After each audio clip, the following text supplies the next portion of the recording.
Yeah, sorry, I forget how Right. much these pick up. Yeah, fair enough. Hi guys, Sorry. it's Moz here on Airfix and Chill. How is everyone this evening? And it is getting cold. Just looking at the chat a minute, we've got quite a few already in the chat tonight, which is good. We've got To Boldly Go. He's turned up. Nice to see you. 420 Models is also in the chat. I'm going to mute you, Sully. All right, because you're coming across a bit loud. Sorry. Oh, my eardrum's gone. Oh, technical difficulties. Taggers is in. Nice to see you, my friend. Mark Loop's also in the chat, as well as Fenris Hunter. Sorry, Neil. Good evening. Nice to see you. Dominic's in as well. Luke Islands jumped in the chat. Nice to see you. David JM, one of the regulars, is also in. Plastic Monkey's also in as well. Nice to see you, my friend. Rich is in the early stages of doing a model kit. Well done. Which kit are you doing, my friend? Keep going down through. Crazy Locker, he's in the chat. He's doing the old, getting the old membership icons up there, which is good. Tony Kidd's also in. Adam Boots, and then we got Plastic. He's also in our group as well. Nice to see you, my friend. Jeff Light is in. Brent Stratton's in. Celtic West is in. Nice to see you, my friend. Jared's in. Erwin's in. Carlos is in. And then we're back to taggers. Carl, one unpack from all the kits and tools bought at Telford. No, it isn't. I bought 3 things. I was very good this time, so I didn't take the piss. But I think I spent more at Cosford Museum than I did at the actual Telford Model Show, which is quite interesting. So, but yeah, anyways, nice to see you all. In the chat, we have Sprue and Glue. Hello, my friend. How you doing? Is he not talking? Good evening. I seem to be having a bit of a technical problem. Okay, no worries. Do you want to log out and log back in again, or are you all right?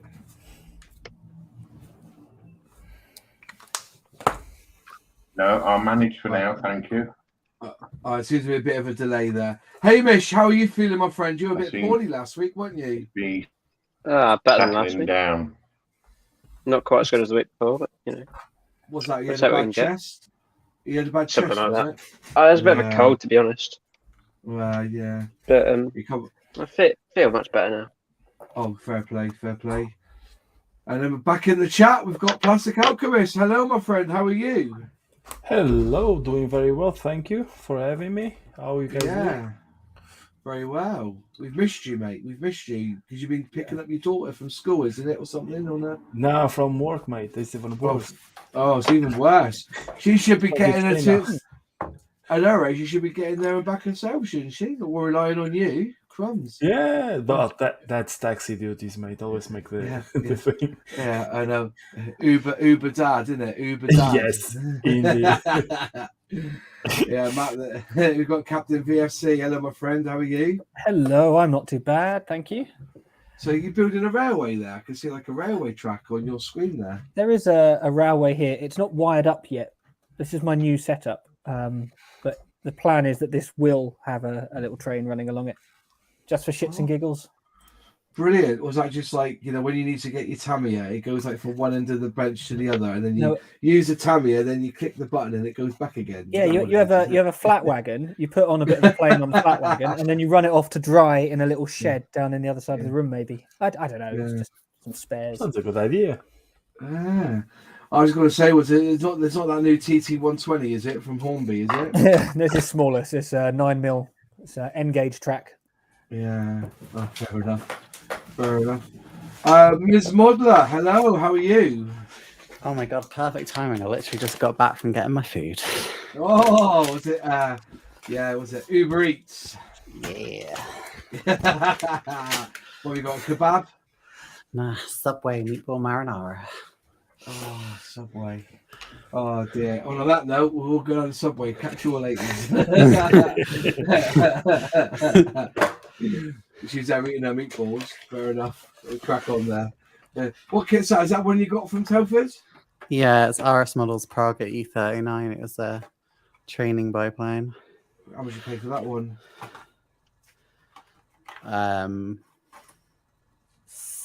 probably about £6 because I got slightly bit off because I bought a lot. Yeah. Oh, I don't blame you. Yeah, that's the best way. We also have Sully. Hello, Sully. It was lovely to meet you on Sunday, my friend. It was really Yeah, it's to good meet you. catching up. Yeah, it was good. Yeah. I spoke to the other half and we decided when you do your Messerschmitt tour, we'll come up for the day and we'll get you to tell us all the delights of why the Messerschmitt is the best The place dogs. in World War II. It's awesome. Yeah. Yeah, man. It was. Yeah, I was really impressed in the because I only really looked in the Cold War. You got me at the lightning, hanging upside down on the wall, off the ceiling. Sorry, but I Yeah. just love the way you've got all the bombers in there, like the way the Vulcan is like hanging off the edge, almost like. do you know what? That wasn't the original plan. That wasn't the original Okay. plan. Now, all three were supposed to be on the lower level so you could see them better, but Yeah. because architects are dickheads and didn't equate for the slopey sides on the building, which meant we'd have to cut either the wings off or cut holes in to put the wings through. So they had to, they had to rearrange it, and they had to go up there. So it's a little bit tight, unfortunately. But it's the only place in the entire world you can see all three. Yes, Would've been- and that's what got me as well. Was just saying, those cables. Is it really only 2 cables keeping that Vulcan up from falling down to the bottom floor?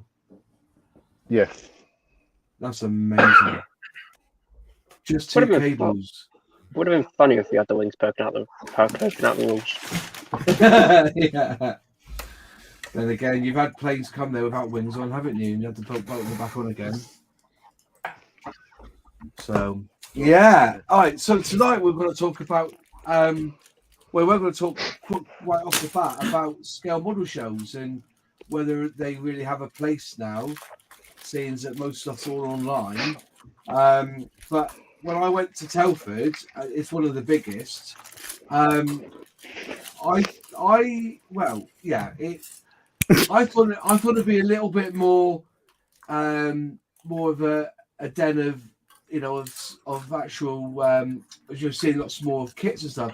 But I was quite overwhelmed by how many dealers are up there as well in scale model shops who are selling their wares at Telford. You had Wonderland Models coming down all the way from Edinburgh to sell their stuff there. It's not a short trip. It's a hell of a way that to do it, isn't it? They must have hired a lorry to come down with all that stock. But also, I just thought the community is such great to be able to talk to other. I feel more about the building the models and asking questions of people who built their models and stuff while I was there. Do you guys feel the same? Is that one of the reasons of you going to a scale model show? Is it to display your models or to talk about models, or is it just to go and buy loads of new stuff? I'll put that out to you, Ms. Modeler, because you went, didn't you? So, how did you take the day? So I really enjoyed Telford. I think I went to my first one in 2016, and then I took a break from modeling as a whole, and then came back in 2021 after the big P word. Last year's was not as good in comparison, because this year's was all 3 halls. Last year's was 2 halls. The first hall was empty. It gave a really rubbish first impression, I think, anyway.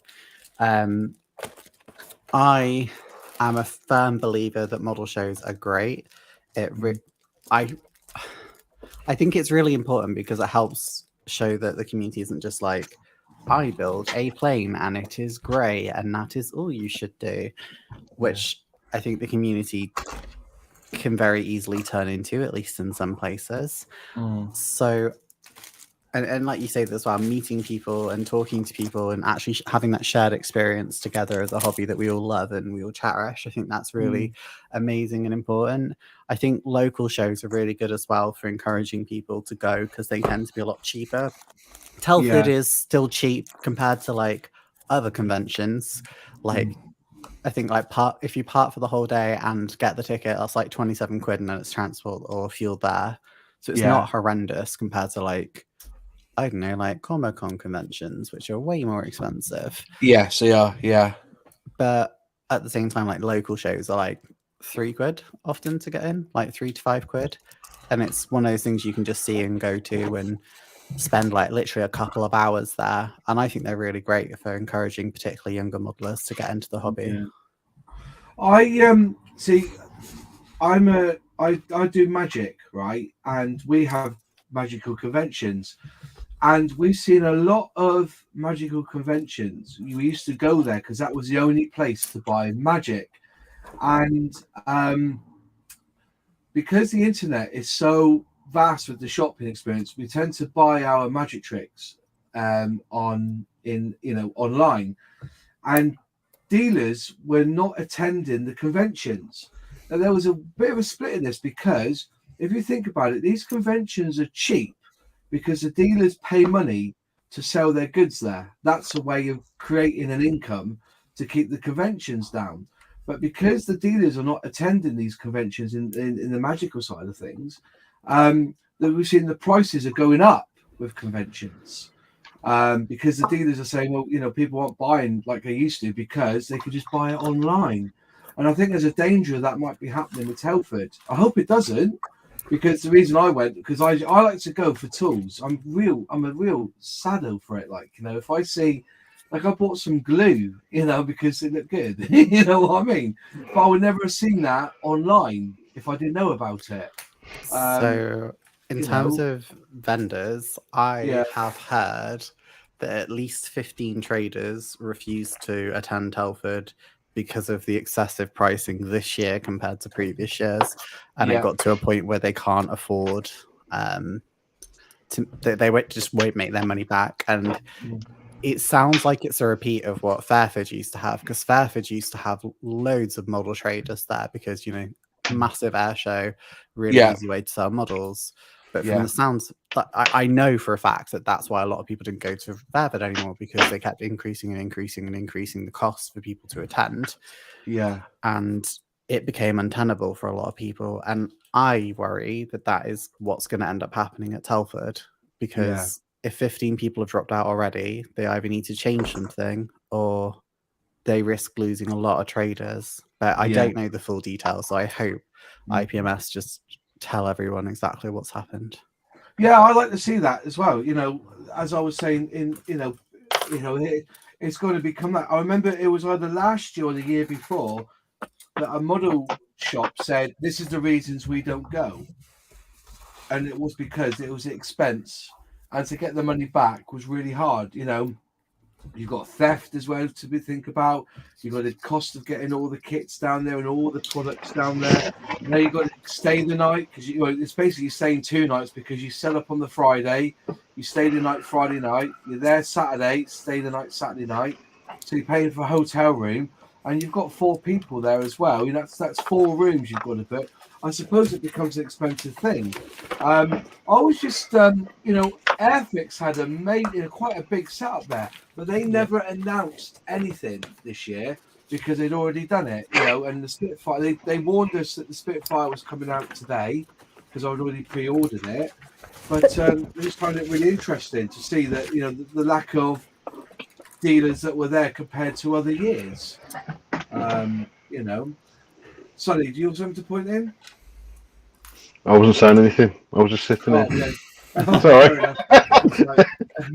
Well, if you think about it, though, people are more likely to buy stuff when they see it in real life, because they thought, "Oh, I haven't seen that before. I'll pick that up." Whereas online, you're not necessarily going to see these older kits for that cheaper price. Yeah, that's quite true. I think one of the things for the Telford show is as well that Brexit kicked in. Bear in mind that Telford was always an international scale modeling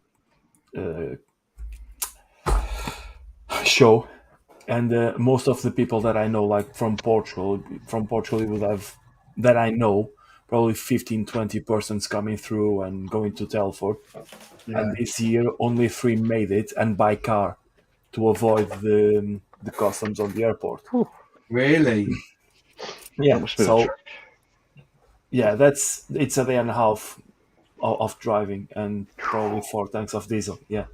Yeah. But it's better than going through the the airport, because then you can take anything with you or buy anything with you, and I think that comes to play a huge part on the show.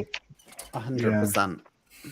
Yeah. Model Minutes is in the chat, and he's just said model shows are networking and idea sharing spaces, which is quite true. Totally agree with that. Totally agree with that. Yeah, that's very true. Very true. Yeah. Plus, you usually get some great deals, LOL, which is quite true as well. Jeff has just said, literally only in the door from Scale Model World. Got the car ferry back this evening, so made a weekend of it. Fair enough, mate. I think a lot of people do actually. Yeah. Well, I get in free to the Scale Model World. I think you did as well, Ms. Modler, because we are members of the IPMS, aren't we? Yeah.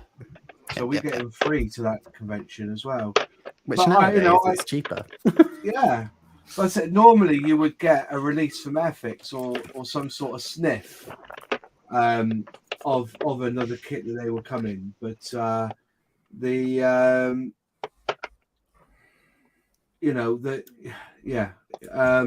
I've just totally lost my train of thought then. What I'm going Didn't you mention they announced the club kit this year? Yeah, that's right. Yeah, well, this year they did have a club kit that they had on there, and I've actually contacted Dale because I totally missed it. It wasn't until I watched your video, actually, that I saw it there, and I thought, "Oh, bloody screenshot that." So I just emailed Dale quickly, and he's just come back to me and said that they're not good. They didn't announce any kits because they'd already done it this year. January, February time is when they're going to start announcing kits. But they, it does make sense. But so they're going to bring out the Meteor as a limited edition for the Airfix Club for 2023. So basically, it's got two schemes. I know nothing about these schemes. One's camouflage and one isn't. Yeah, one's camouflage, one isn't. And one is it? See, Ecuador. What markings is that then with the on the silver? What markings is that? Ecuador, I know it says I think Ecuador. Yeah, but Tora Air Force Base. But what is it? So somebody in the chat can let me know because I don't really know what they're. But the top one is number 8 Squadron, Royal Air Force. Is it Sarja? True Seal Skates, January 1958. The top one is. So I'd be interested to see how that. And also, somebody also put in a tweet. Am I right? If I think I'll put the tweet there. Somebody put in a tweet. Oh, where's it there? I've lost it again. Somebody put in a tweet that. So Smithy wrote, I spoke to one of the guys on the stand about it. And he told me that it will be a members boxing with version-specific parts that be exclusive to the members boxing. So they might come with extra parts as well with it, you know. So I'm just trying to blow it up. Yeah, but they've made it so that the nose can be replaced with just one new part. And I think the stuff on the wings as well will probably be a separate sprue. You reckon? Yeah. Was there? I can't remember there wasn't 2 noses in the set, was there? In the Meteor? There's only 1 nose in the set, wasn't there? I think there's only one. Yeah. Second, I can confirm it. It would make sense if they've just designed it for future-proof it, so they can just re-release it with extra parts in the future with minimal effort. It would make sense. Well, that's what they do anyway, isn't it? They do that anyway. You know, when they build a kit, they've got like 7 or 8 editions that they can do. You know, we go add to it. Have you got it there, have you, Hamish? No, I have. El Capitan has. I haven't bought it. I think that taggers touch a sensitive point. Yes, the Meteor has no nose forward of the cannons as part of the fuselage. Ah, fair enough. So yeah, you could replace that nose. Give it a nose job. Give it a nose job and a belly job as well. I wonder what sort of parts they would add to it for these 2 schemes. You know, I don't know much about the Meteor because it's not my thing. You know, as you know, I'm a lightning kind of guy. And I love the Mosquito. It's not a lot I don't know about the Mosquito, but Yeah, the official announcement of the Moz Models Meteor patch. Yeah, I should do one, shouldn't I?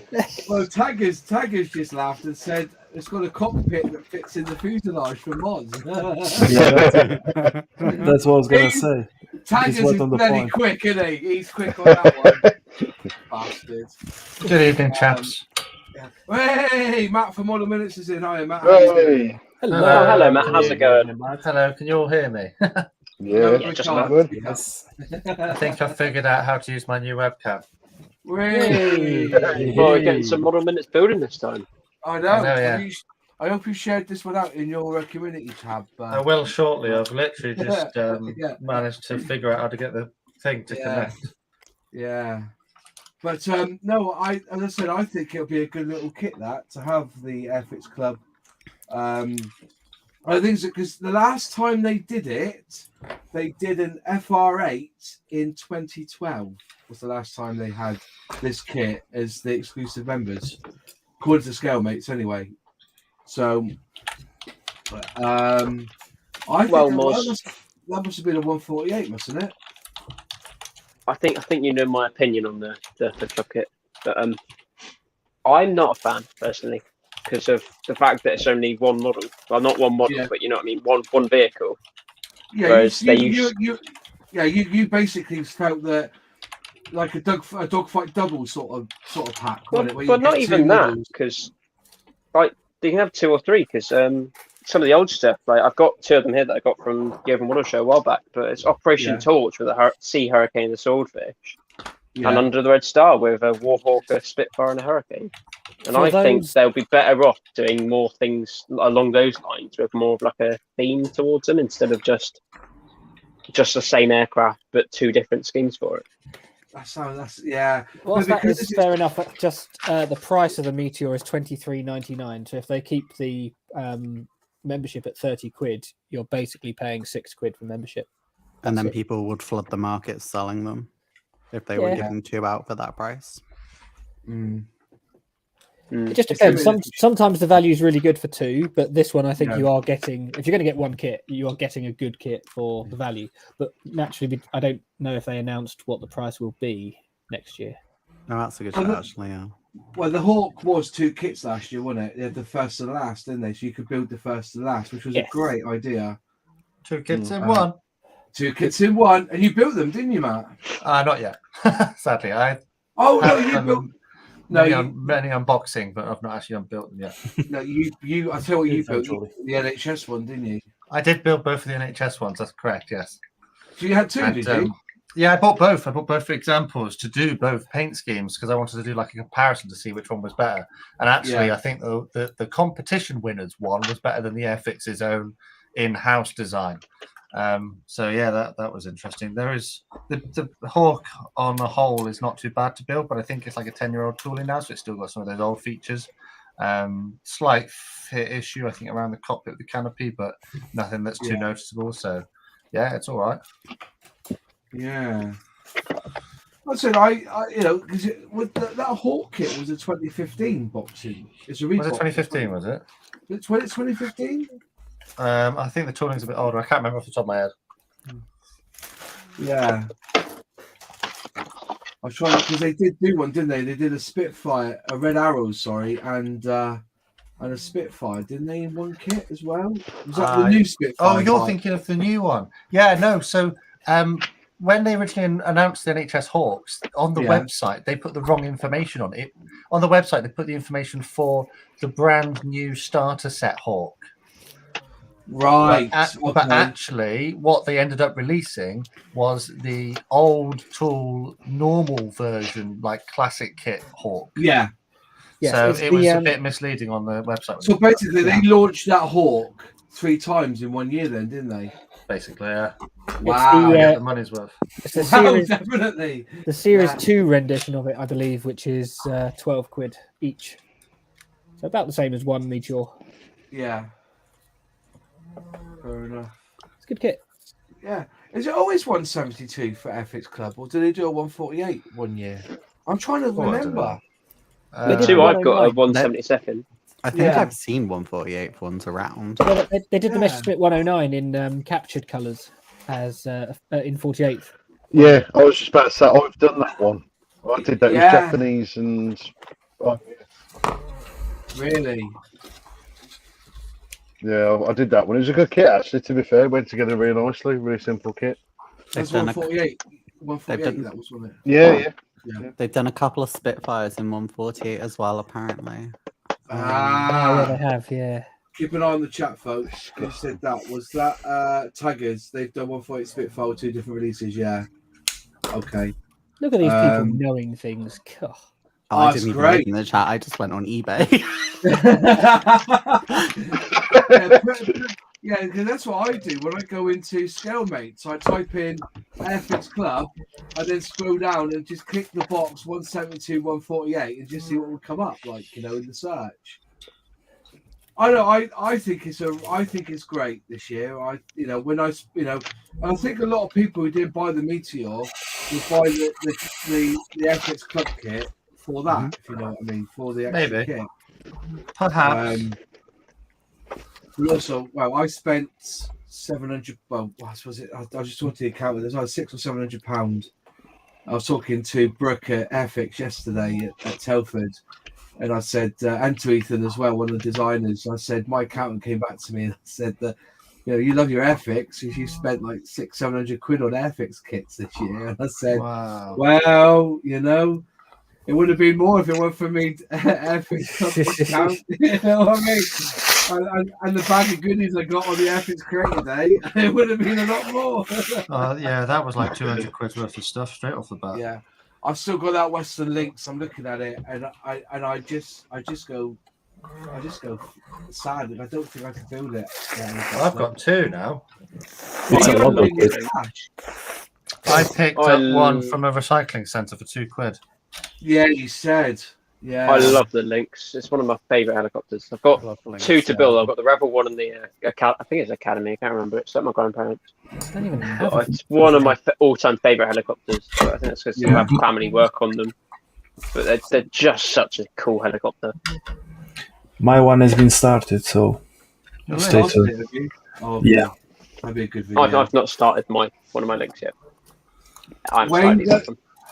Wayne Welly has just said in his local hobby shop they have an Airfix Club Operation Torch kit and have been tempted to buy it as it's 2 kits in one box for £20. Buy it! I've got that.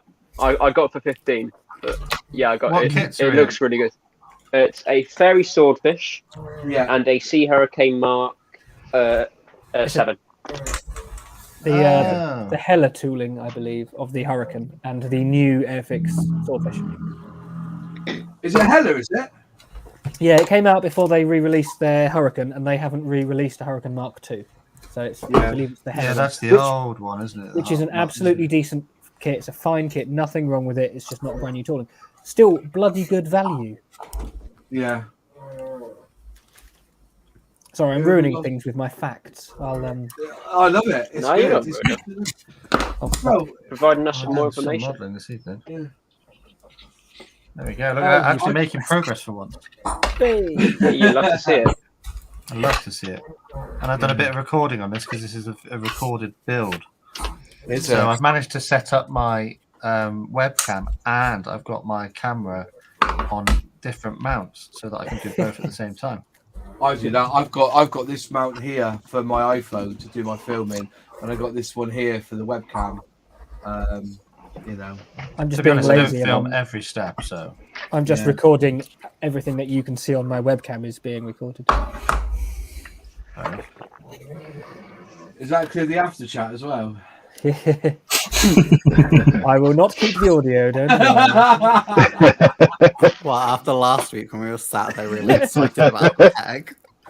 Hey, don't even go there about that peg. 10 past midnight. 10 past midnight. Oh, is that how long you guys were up last time? Yeah. We were literally just like, I really should go to bed, but they stayed. There's a peg. Listen, everyone, we needed to see the peg live being finished. All right. It was too much. I had to go to bed. I couldn't carry on. It was too much for me. I would have gone to bed much earlier that night. That was a rough evening. I bet it was. I had a good chat because I was hoping that Humbrol would be there at the model show. But apparently they heard I was coming and thought, fuck that. Yeah, I was gonna, I'll tell you what is handy though. This the old this thing here. if you got a 148 here, it's easy to decal it because it keeps it higher up. It's a brilliant box for decaling on, I tell you. You get nice and high with that. And a total bargain at 200 quid. A lovely stand. I'd love to know how many they've sold. I would love to know how many of these printers they've sold. I really would. One. Yeah. You. Everyone else got a review sample. They're like, Mozzle, buy it anyway. Yeah. It's not even how many they've sold, it's how many of them been returned. Yeah. Are they actually out now, are they? I thought that was a they're out, yeah. No. I got mine I pre-ordered mine. And then I got a notification saying, "Oh, you're going to get it tomorrow," and I was like, "Way!" Amazing. Put it on my computer. Way! They didn't cherry pick for him. They didn't give him a good working one. Yeah, basically, I was there, and I typed in, got the software. The software basically went, "Eh." You can't do that. No, I'm sorry. You want to do what? Can't do that. You just want to print some stuff out? No chance. You want to just use the in-house software? What? No. What? No, you can't use what you've been provided with. I've emailed George 2 emails now, and then I emailed him today, and I get a response back saying he's now out of the office for 2 weeks with limited email. How convenient. How convenient. Yeah. It's a funny name, Dave. 2 emails. Yeah. I sent him 2 emails, and the second one bounced back and said, "I'm now out of the office with limited email. If you've got a problem, contact Jamie." So I've never contacted Jamie. Jamie now. But I don't know if you notice, but Airfix is pushing Umbral as well now on their adverts in Facebook and Instagram. Are they? Are they? Yeah. Good for They're them. pushing the paints. Well, they always have done because they're the it's in-house paints, really, isn't it? So yeah, they want to have that. But honestly, they are so out of stock of a lot of it. It's unbelievable. You go on the website, a lot of it's out of stock. That's not ideal. No. But I started the Anson last week. Or last morning. Yeah. So the Anson? I've got the old Anson. But I forgot I started it. Was that the 172 one? Yeah. Yeah. It is quite old. Oh yeah, I built that in my youth. Yeah, that's all right actually, because if you do it right, the landing gear can be made to go up and down. Yeah. It looks. I started it last week and I forgot about it because I put it back in the box because I've not actually taken anything off the screws. But it does look really nice. I want Airfix to release a new one because it's just an interesting plane. But they've done the 1.8 one, so I'm not got high hopes. 50's big on Matt. It's one for you, all right? Because you've done the same thing. You've done an Airfix club video. 50's been man. 50's been man. As a returning modeler, is the Airfix club worth joining? I'm going to say yes. Just for the discount. Yeah, I suppose. And 20% off on Sunday. So if you know you're going to buy stuff, then it is worth that. And also you get a flying hours book, so you can use your coupons. But that's kind of a bit of a false economy, that personally. Yeah. I often buy my Airfix kits at 20% off anyway. So, just saying. Yeah. But that's what I was just discussing. It's all very well you get your 10%, but some of these, like Jadlam, they'll do their kits cheaper than Airfix. I think for a returning modeler, it's not very worth it to join the club. But if you are a hardcore like Moss that spends absurd amount of money, it should be. It is worth it. But for a returning scale modeler, till you feel the feel of what you want to do, I don't think it's very worth it. But again, it's just my 50 cents. If you have enough flying hours to get more than 30 quid's worth of kit, then it's a no-brainer. Yeah. That's quite pretty much. I mean, I've saved up all my flying hours, and then I just figured when they actually have a kit that I want, which next year's I might do, because obviously I'm already getting this year's now anyway. But then it makes sense for me to get it. But then I'll probably never bother with it again until they release a kit that I want again as their like club kit. Yeah, I tend to buy it just to do a review on it. Yes, yeah, easy content. True. easy Yeah, content. you get a magazine and all that sort of stuff. Speaking of clubs, I actually bought the TT120 club because it was free, and they said, "Oh yeah, your stuff will be dispatched within 2 days." And then about 6 weeks later, I got an email going, "Yeah, when we said 2 days, we meant like not 2 days. We meant like a lot of time because they don't have them in stock."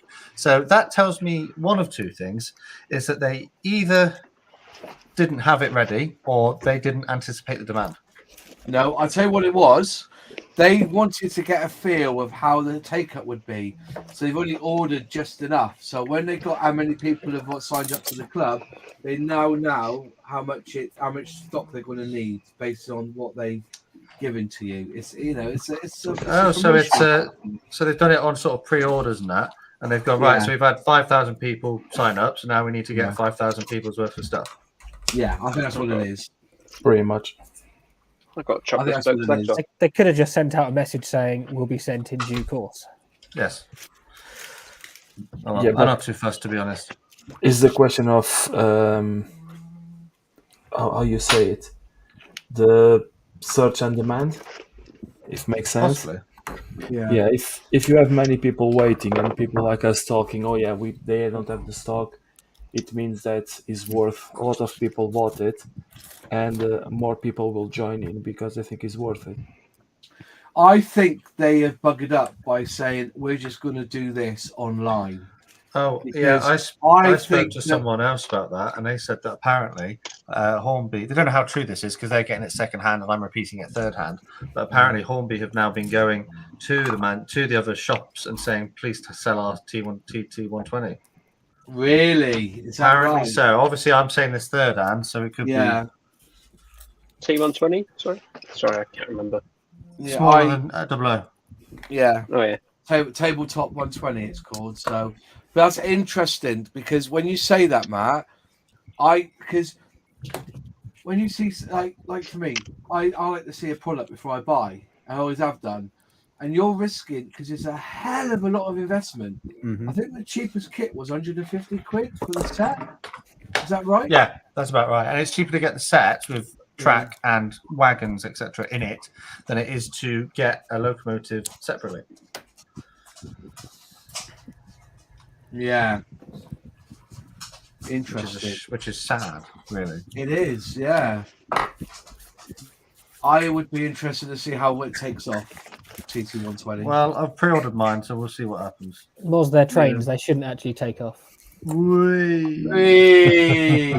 On that front, you say that Hornby have got a live stream tomorrow regarding their TT120 where they're going to answer your questions live. But guess what time they have scheduled it for? Oh, Is it the middle of the day? It's 12 o'clock. It's lunchtime. Of course it is. Brilliant. So everyone who's working, like me, and can't necessarily get out the office or whatever, or children who are in school and maybe do have questions about it, they're probably not going to be able to access that, are they? Why didn't they do it at like 6 o'clock or 8 o'clock in the evening so that more people could access it? Gosh, I wonder what demographic they're targeting. What demographic indeed? Is it possibly retired, stay-at-home kind of people? I mean, people who are prepared to call in sick just for a question about a model train. I've got a day off tomorrow, so if you guys got any questions, I'll put them through if you want me to. Yeah, okay, mate. Yeah, for you. I think you're missing the point. Less people, less questions. Yeah. Can you ask? Oh, don't worry, I can make up for that. Will they do a 3D printed model of Simon Kohler in TT120 because he is absolutely the hero that everyone needs on their model railway? Just ask it just pegs. Seriously as possible. And pegs. Can we have a TT120 peg for the Humbrol 3D printer? No, that's what I was going to do. I was going to print off a Humbrol logo, a Humber logo, but with Simon Kohler. It's for keeps. And I know it ain't. It's going back. It's going back. Definitely for keeps. We like it's for keeps. This brush is too big. I've made a mistake. Who took the piss out of it at first? Sam's Trains. Sam's Trains, wasn't it? When he had that, he spent all that money on that train that didn't work. Oh, the Hush Hush, wasn't it? Yeah, and he was, Simon, it's for keeps. Like that, No, Simon, it doesn't work. It's going back. Going back. It's for returning to the factory. Yeah, this Humber 3D printer, it's for keeps. No, it ain't. It's going back unless I get some software for it, bastards. Any software. Honestly, we were happy. I think you're really demanding, like buying a product and wanting it to work. Yeah, no, that's totally unreasonable, man. Yeah. It's like, next thing, what is a kit that's already built and painted? Oh, that's like the Fry and Laurie sketch, isn't it? Well, we can't expect you to do everything, sir. All of the fun is in peeling off the transfers, removing all the paint, disassembling the parts, and putting it into a little plastic bag inside the box. Yeah. That's it. Yeah. Oh, dear me. Oh, yeah. Oh, if you want a pre-built model, we've got the Corgi range. Yeah, that was Or the boring range. Absolutely ruined that. It's like, what's this Oxford now they're bringing into the Horby range? Oh, yeah, so that was, wasn't that one of the shareholders or one of the owners? They had their own range of die-cast cards. That's it. And then now they've obviously brought it into the Humble range proper, or Horby range proper, so they can make more money off of it, I suppose. And obviously a lot of people in the model railway industry are going, oh, well, that's ruined it because they used to have really good customer service and stuff, so now that was not off the planet. Are they wrong though? I think the girls at Hornby customer service, when I ring them up, are the best. I'm on first name terms with a few of them because you're not off the phone to them. That's why. Yeah. No. There's a reason I've got it right. Listen, when they do their pre-orders in January, I give them I order like 20 odd kits. I put in my card details, and then a few months back, I think it was in March actually, my bank card went wrong or something, or there's like I think it either ran out of date or something or other. Anyway, so the date ran out, so they automatically got a new card sent to me, and my face just dropped then because I now know that every time, even though I've changed my card on the website, every time I have a pre-order, it fails, and I've got to then either go onto the website, click the link, and pick the bank card to pay for the order, or like today, I went to do it, and all I got was it just kept spinning and nothing. But it went through to release that pre-order, so I get it. It's an absolute nightmare. Why can't I just use the card that's saved on the system? But because I bought it before then, I have to ring up then and try and sort out the issues that I'm having with the bloody card. You're asking too much. I ring up a lot. I'm in first name terms, and I can't. It's good. At Telford, I met the guy who writes the Workbench vlogs called Mike. Really, really nice guy. Really good. Chatted to him. And I made him cringe a bit because I said, I read your Workbench blogs on the toilet. A mate of mine, I was telling you the other day, I think I was telling you No better place to read them. Where the box come from? What's that? No, but he was my mate was saying to me today, he showed me that because I was telling you about he was interested in that chipmunk. Yeah. But he showed him the video of Blenheim. And of course, in the start of that video, I pretty much say I'm not a big fan of Airfix, and he shows him that. I was like, "You bastard!" But to be fair, I do actually save myself in that video because I do say later on, actually, it's not that bad, which it isn't, to be honest with you. I actually did enjoy that kit. I will do that, probably do that again. Yeah, but I couldn't believe you showed him that. I did email him as well, but I haven't heard back off him yet. I'll have to chase him later on. Yeah, funny that. Yeah. But all the gang were there at Telford. All the Airfix gang. Pramjit was there. Ethan, Chris, Luke was there. Because Luke drove them up apparently because they had a 5-hour drive back, and that's rough. And and Luke was driving, so I said, "Oh, it's Uber Luke, is it?" You know what I mean? He's doing all the driving for the Airfix staff. But I think in this Anson, right? Sorry, the turret can move. If you don't do the turret, the turret will move round. It'll spin round. That's quite cool. Yeah. Why can't we get stuff like that anymore?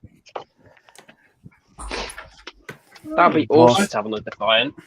Imagine that on the Airfix Defiant. Be able to spin the turret around. That'd be awesome. I think you can, can't you? Yeah, you can. Oh, can you? Yeah, but you've got to have that fairing at the back. I think has to be lower. I think for it to turn properly. Yeah. All right. It was just a crap anyway. So. Oh, that's too big a stretch. To add to Moss Pain. Here we go, Moss. What's that? Oh, one Defiant. Yeah, it turns. I haven't done anything. How are you getting on with it? Getting back all right, mate. Yeah. Got to the second coat of gloss varnish, so wish me luck. Oh, well done. Oh, yeah, so it does. Because the turret. Maybe I should start my Defiant. That'll add to the 20 kits I've got on my workbench. Glued in. The turret's just. I've got a Defiant. Yeah, me too. I haven't built it yet. Just doing it in there. Yeah, and I've got loads. I've got loads of stuff I need to start. I got one for £3. Oh, lucky you. I might do that as a stream build, actually. That would be tempted. Fun. Yeah, because I'm building this and recording it at the same time. But I streamed a bit of this on Wednesday last week, and it did all right. Quite a few people tuned in, so I might pick a stream only build, so I don't have to worry about filming it as I do it. Yeah, that'd be a good idea. I got to the Defiant for free. So. Nice. Celtic just said, I disagree, Mark Glebe. In my club, all skill levels are welcome. No one would critique your work unless you asked to do so. What do you think about it? Do you take constructive criticism? Yeah, well, I think it's shit. Oh, dear. That's the best kind of thing to have there, constructive criticism. Without it, you'd probably never improve. Yeah. It has to be constructive, though. It has to be constructive. Yes. Yeah. That is quite important. Don't be fucking ham-fisted when you do it. Show some finesse. Yeah. Or be ham-fisted either way. Right. Guidance, if anyone's willing to give me some. So, engine nacelles, exhausts on this. Yeah. Right. What sort of colours should I be going for on that? Burnt iron. Burnt iron. Any raises? Any? Oh, that's off. I wasn't even the shot then. Any raises on burnt iron? No, burnt iron's right. I would have burnt iron. Yeah. Right. Okay. I'll see what I've got then. Well, what have I got here then? I might have to mix some gunmetal and things together. Yeah, their exhausts were steel, so that they will rust. How do you know these things? Because he worked in because he's a museum guy. There is that, and particular German stuff is more of an interest to me. But because the thing is as well, because I've done a lot of swatting up with the German stuff anyway over the years. But a lot of materials they had to use steel because they couldn't get aluminium properly. Right. Oh yeah, no, there was a thing, wasn't it? That was part of the drive going into Russia. Yeah. I want to say. Sounds like a skill issue to me. It was a little bit before that. The thing is, though, Germany's main sort of export is steel, so why not use what you've got? Because they couldn't get anything else. Well, that was some of the issues they had with their jet engines to start off with, wasn't it? Was that they were using lower quality materials. Well, that was because as well. Their biggest issue was fuel because they had to make their own fuel. I mean, it's a synthetic fuel, so I mean, it's effectively diesel. They're diesel engines. I actually believe some of it, I've been told, I don't know if it's true, but some of them actually were diesel engines. The Storch being one of them, apparently. The Storch was a diesel engine. Wasn't it? Yeah, I thought it was, yeah. Yeah, I remember watching that in the documentary about. Yeah, I think that must be where I'd seen it at. So was it BMW who really pushed diesel in World War II? or was it Ben? Probably. I can't remember now which one it was now, but yeah. But BM, imagine that though, the pressure, because the pressure those engines must have had to, vaporize the diesel into the engine itself. It must have. I just you can't imagine a diesel engine plane, can you? Especially when you hear the Ford Transits in the morning sat up here. You got a bit of diesel knock, mate. What did you say? Diesel knock. Yeah. Do you know what? I didn't realise how many different skills Moz has. You can do stand specs, you can print pegs. I'm actually going to start calling you Mystic Moz now because I didn't know you did magic, so it's Mystic Moz now. Somehow he can do a perfect impression of my engine. It's not even a diesel. It's just loud. You hear it all the way across the street. Yeah, I do enjoy me magic. I'm quite good at it. Yeah, I do enjoy magic. No, I think that side of thing is fascinating. It's a bit of history that you don't necessarily sort of come to unless you actively try and find it. So like the change from Hellblau to Lichtblau is the same reason. They didn't have access to cobalt. They just didn't have the resource to make the pigment for the paint. So they changed the colour of the paint later on in the war. Yeah. Sometimes by genius. It's almost frightening. Oh, this has not gone well. No, actually, it's getting there. It's getting there. Oh, that's more or less right. Yeah, that'll do. What that was a wide range of emotions. Very quick. I was going for a burnt iron, and it suddenly just came together. Look, it suddenly just came together. Oh, I like it when that happens. You love to see it. I do love to see it. This has made me very happy today. Well, what you have to do is you have to paint it an iron colour and then put it in the toaster. I also wash my sprues in the dishwasher. So. Do you really? Where else are you supposed to wash them? On a 70 degrees intensive wash, yes. I mean, where else are you supposed to wash them? I wonder why my 1/24th scale Spitfire is now 1/72. Is that your reason for losing your spinner last week? There's one place to wash them, but I've got my spinners here. Look. I found it. Pretty happy with myself. Adam has just said here, was interesting.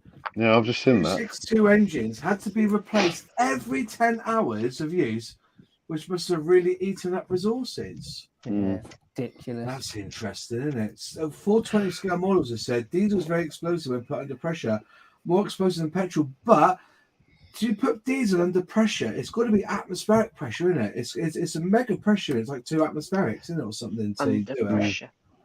It's no, I never knew that. They had to replace every 10 up, but then again, I suppose most planes never lasted more than 5. Yeah, this is one of those reasons why arguments of what plane was better is ultimately irrelevant, because the ME262 may have been fantastic, but if it's on the ground 90% of the time, it's as good as useless. Yeah. Is there only 262 still flying? Yeah. Is there only 262s that are still airworthy? Yeah. There's a couple of replicas, and there's one that actually uses the original early Juno engines. No, I feel bad for them. But do you know how the original engines, how they actually used to start them? Go on. There's a 2-stroke petrol lawnmower engine in the front, and there's a little ring pull. Yes, that starts the motor, and then it starts the fans. There's a video on it actually. You can find it on YouTube. Fantastic. That sounds quite entertaining. Yeah, it's quite good to watch actually. You can. It's. I think it's a right racket. But if I remember tomorrow, because I'm in work tomorrow, I'll take a because the section we've got's cut down, so I'll take a photo of it and I'll send it on the group chat. Alex Smith sent us a super sticker. Thank you very much, Alex Smith, for that. I really appreciate it. Cheers, Alex. Thank you, Alex. Made my day. Made your day. No, you don't. Moz shares all of his revenue with us, you see. So. Yeah. It's been a pretty crap day, you see. My missus was asking about that last week. What's that? Did you get anything for doing these lives? I know she's trying to find a way for me to stop doing it. Well, I like to think, you gentlemen, that when you come on here, it helps your channel. I will always share and push out, definitely.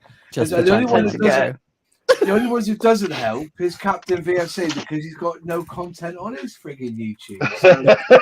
Look, let's not get into a silly argument over who has how many followers and how many videos they put out. Yeah. Get a YouTube channel. Follow me on Twitch. We've got a guy, 1812G's just jumped in. We just found the live stream. This looks really fun. Thanks for joining us. Oh, yeah. And Taboligo says, I'll pay you in pegs. Just get some from Aldi.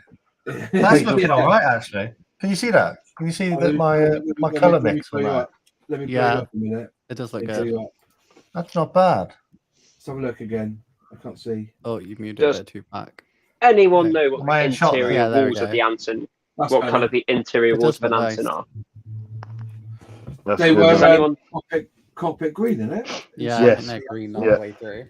All right, cool. I'll paint them later when I think of it. When I can be asked. On the other side on that one, there's like a slight shine to it as well. Yeah, that's pretty good. Yeah, pretty happy with that. That'll do. That's a mix of gold, gunmetal, and a bit of red. Bit of red as well. That's a good mix. Yeah, just a drop of red, but red is a very vibrant color, so you need like a tiny amount of it. Yeah. To boldly go is suggesting interior green, which is cockpit green anyway, isn't it? Yeah. It is. It is a green. Right, cool. Because the instructions don't actually tell me. They don't. They just said, "Oh yeah, the floor's black, but we're not going to tell you what the rest is." So what are you painting? The Anson. Oh yeah, just do it internal green. Yeah, just do that. That's fine. Honestly, the youth of today, they want everything written down for them. What happened to the good old days of travelling to your nearest aircraft museum, realising that they didn't have one because the internet doesn't exist and you can't look up what they've got, and then ending up having to fly across the Atlantic only to realise that they've repainted a different colour just for your model? Honestly, no effort these days. I know, yeah. I've had to admit as well, I've had to cut one of the pilot's legs off. The amount of time I've actually gone back in time to find out. How's he going to fly the plane with no legs? Well, he's a gunner. You don't need him. And to be honest, there was that Tommy Lawrence, wasn't there? That Tommy Lawrence, he flew with wooden legs. So. And Douglas Bader. Douglas Bader, yeah. Yeah. They caught fire, didn't they, once? Yeah, didn't he jump out of the plane and get captured? Oh, Douglas Bader did, and then he took his legs away so he couldn't run away. Yeah, that's who I meant, not Tommy Lawrence. Why was I thinking Tommy Lawrence? That's the footballer from what's his face from that viral TikTok a while ago. Are you sending a threat to Tommy Lawrence about his legs? No, he's dead. Oh, he already got to him. Douglas Bader. That's who I meant. I don't know why I was thinking Tommy Lawrence because he's a footballer. I thought it was somebody else. I was just going along with that. He's not a footballer anymore. There is an RAF accommodation town named after Douglas Bader, very close to Norwich, Badersfield. Yeah. I've served at Colchester for a while. I've had to chop one of the extra figures' legs off because they can't fit in the gunner's turret. It's quite depressing for the bloke, but not for me. But... Maybe using the 148 scale figure instead of 172. No, it's definitely 172 because it's smaller than the rest of the figures that come in the kit. You still don't fit the turret. But that's not my problem. That's his problem. Apparently, he got the shout from the pub. He was legless. Humble has two interior colours: 178 cockpit green and 226 interior green. Nowhere near me has 226, though. I'm happy enough with 78. Oh, I've got I've got the attacker one. I've got two of them. They come in like every set. They do, don't they? Yeah. I'm not complaining because I use them a lot. Just mix a new colour every time. It's more realistic. Isn't it though? Fair point. Fair point, that, yeah. I don't do that. That's a lot of effort. And I can't. Have you ever spoken to James about this? About paint colours and stuff? Because I speak to him occasionally about different paint colours for certain things because he's very good with pigments and colour theory. Like that's his speciality. So if you ever need any help with paints, go speak to James. But he's like, oh yeah, I wouldn't worry about it too much because like even different even different like tanks on the same production run will have different color paints because they'll have mixed different blends during the manufacture. So the one that comes out at the beginning will have different paint on it. The one that comes out at the end, and then they'll have changed it in the field, and then it's like just it's just, and then it's like people go, "Oh, well, you didn't do it this color." It's like it doesn't have to be that color. Do you know what? I was really talking the other day because you know the FS numbers you get, they're not accurate. Federal standards, yeah, they're not accurate either. Because I've got this kit here because I bought that Kamov KA-25 helicopter, and I got these from Poland. These decals from Poland. So I wanted to, because the ones I got in the box were fucked. So I got these ones. And I thought the Ukraine one would be really good for a video, get a bit, do something for Ukraine, really. But the FS number doesn't relay, because this is the Ukraine one. The FS number is 35177, medium blue. But if you look it up, it's more of a grey blue than a medium blue. And other people have got it down as an even darker blue than that. So even their numbers aren't accurate compared to, if you're trying to link it with someone. I think if you type that number in, you get a Tamiya one, which is like a midnight blue. Vallejo for the FS 35177 is the closest I've found, but that's a light SE blue. That's the closest I've got. I think I'll get away with that. Can you see that? I'm going to get away with that colour, I think. Honestly, these entitled YouTubers, they don't want to buy themselves the real thing, take it apart, work out exactly what colour it is in there. I'll stop. You go through all of that effort, and then you use a camera with the wrong ISO settings, and it looks wrong anyway. Yeah. Well, you know whose problem that is, though. It's not yours. It's those rivet counters. Oh no, you've done it wrong, yes. You can't keep doing that wrong. Go get really angry at you and not be able to do anything about it. But can I just say, right? Have you noticed that rivet counters have got really quiet? Because we now realise rivet counters now know they're about as popular as Matt Hancock in the jungle. They've now gone quiet, haven't they? A lot of rivet counters. If you actually listen, hasn't he been put on every brush jacket trial possible? He has, yeah. It's like I'll tell you what though. It's like when they had that fake doctor on there, the one who's a vegetarian and everything, Dr. Gillian McKeith, and she fainted on the last one. Oh, I can't do it. I'll fake it. You know what I mean? But he's done I remember that. To him. But he's not popular, is he? But no, I don't see much rivet counters anymore. I have a theory for that. Yeah, it's almost like they were an old generation and they're all dying. They've moved over to welding. Oh dear. Or they hang out. They don't use Facebook. They hang out on Brit Modler, don't they, Ms. Modler? Maybe. So one of the best bits of advice for paint, or just in modelling in general, or some of the stuff in general, if it looks and feels right, it's right. I'll work by that quite a lot sometimes. I think, that looks about right, and I go with that. That's the idea. Yeah. It's being happy with it in the end. You like it, yeah. That's why you Sorry, can I ask you a quick question? You can ask me many. So I've just finished with doing my engine exhaust with this colour. Is there anything else that should be coloured in this burnt iron whilst I've got it out? No, just exhaust. All right, cool. That'll do. I'll wash it up then. Yeah. I'll tell you. Give me a second. What I'll do is I'll send it in Discord. I've got a photo. So you can do exhaust stains? I might do some. I've got some of those pigments, haven't I? Yeah, because what you're going to want, they need to be kind of like a blacky, oily brown colour. Right. Because the exhaust stains that they come out. I'll tell you what. You know what? Have you seen the exhaust stains on a Sky Raider? Don't know. Okay, I'll tell you what. I'll find the photo and I'll send it. Right, thank you. No rush. I'm not probably going to do exhaust stains this evening. I still need to varnish it and. No, if I don't do it now, I'll forget altogether. All right. I was just wondering, Matt, if we got all the people in the chat tonight to super chat 10p, we could buy you a new fucking paint pot because that looks fucking terrible. Hey, look at that. If it isn't broken, it's fine. I'm going to sell it when I get to like 100,000 subs. I'm going to sell it as memorabilia. Make a little diorama or something for it. Put it in the middle. Super rare model minutes. 2,000 times used pot of paint and other crap. Do you know, I think this is actually a lid from something.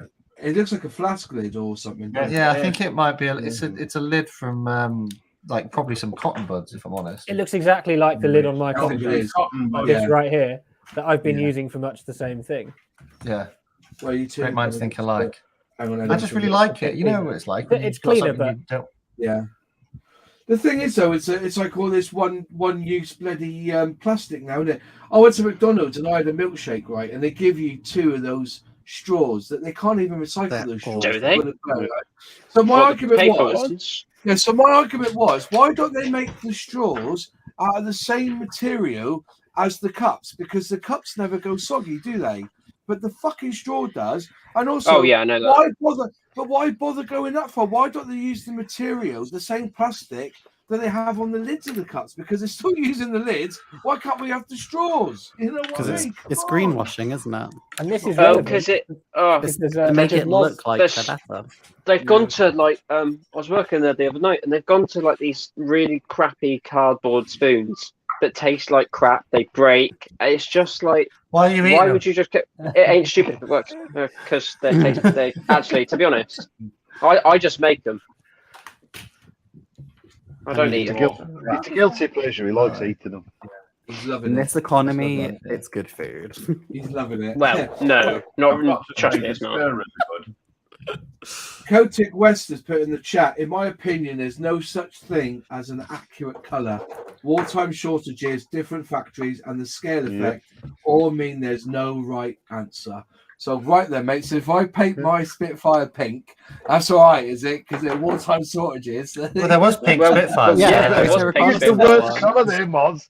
As soon as I said it, I thought, well, I'm going to paint my Spitfire in brown and dark green because that doesn't look realistic at all. I'm going to paint mine in a bright silver. Oh yeah, it looks funny. And then thank you NHS on the bottom. Yeah. I am surprised that Airfix never jumped on that and released the Spitfire like they've got it. But they couldn't get a license for it. Couldn't they? But I bet that was the problem.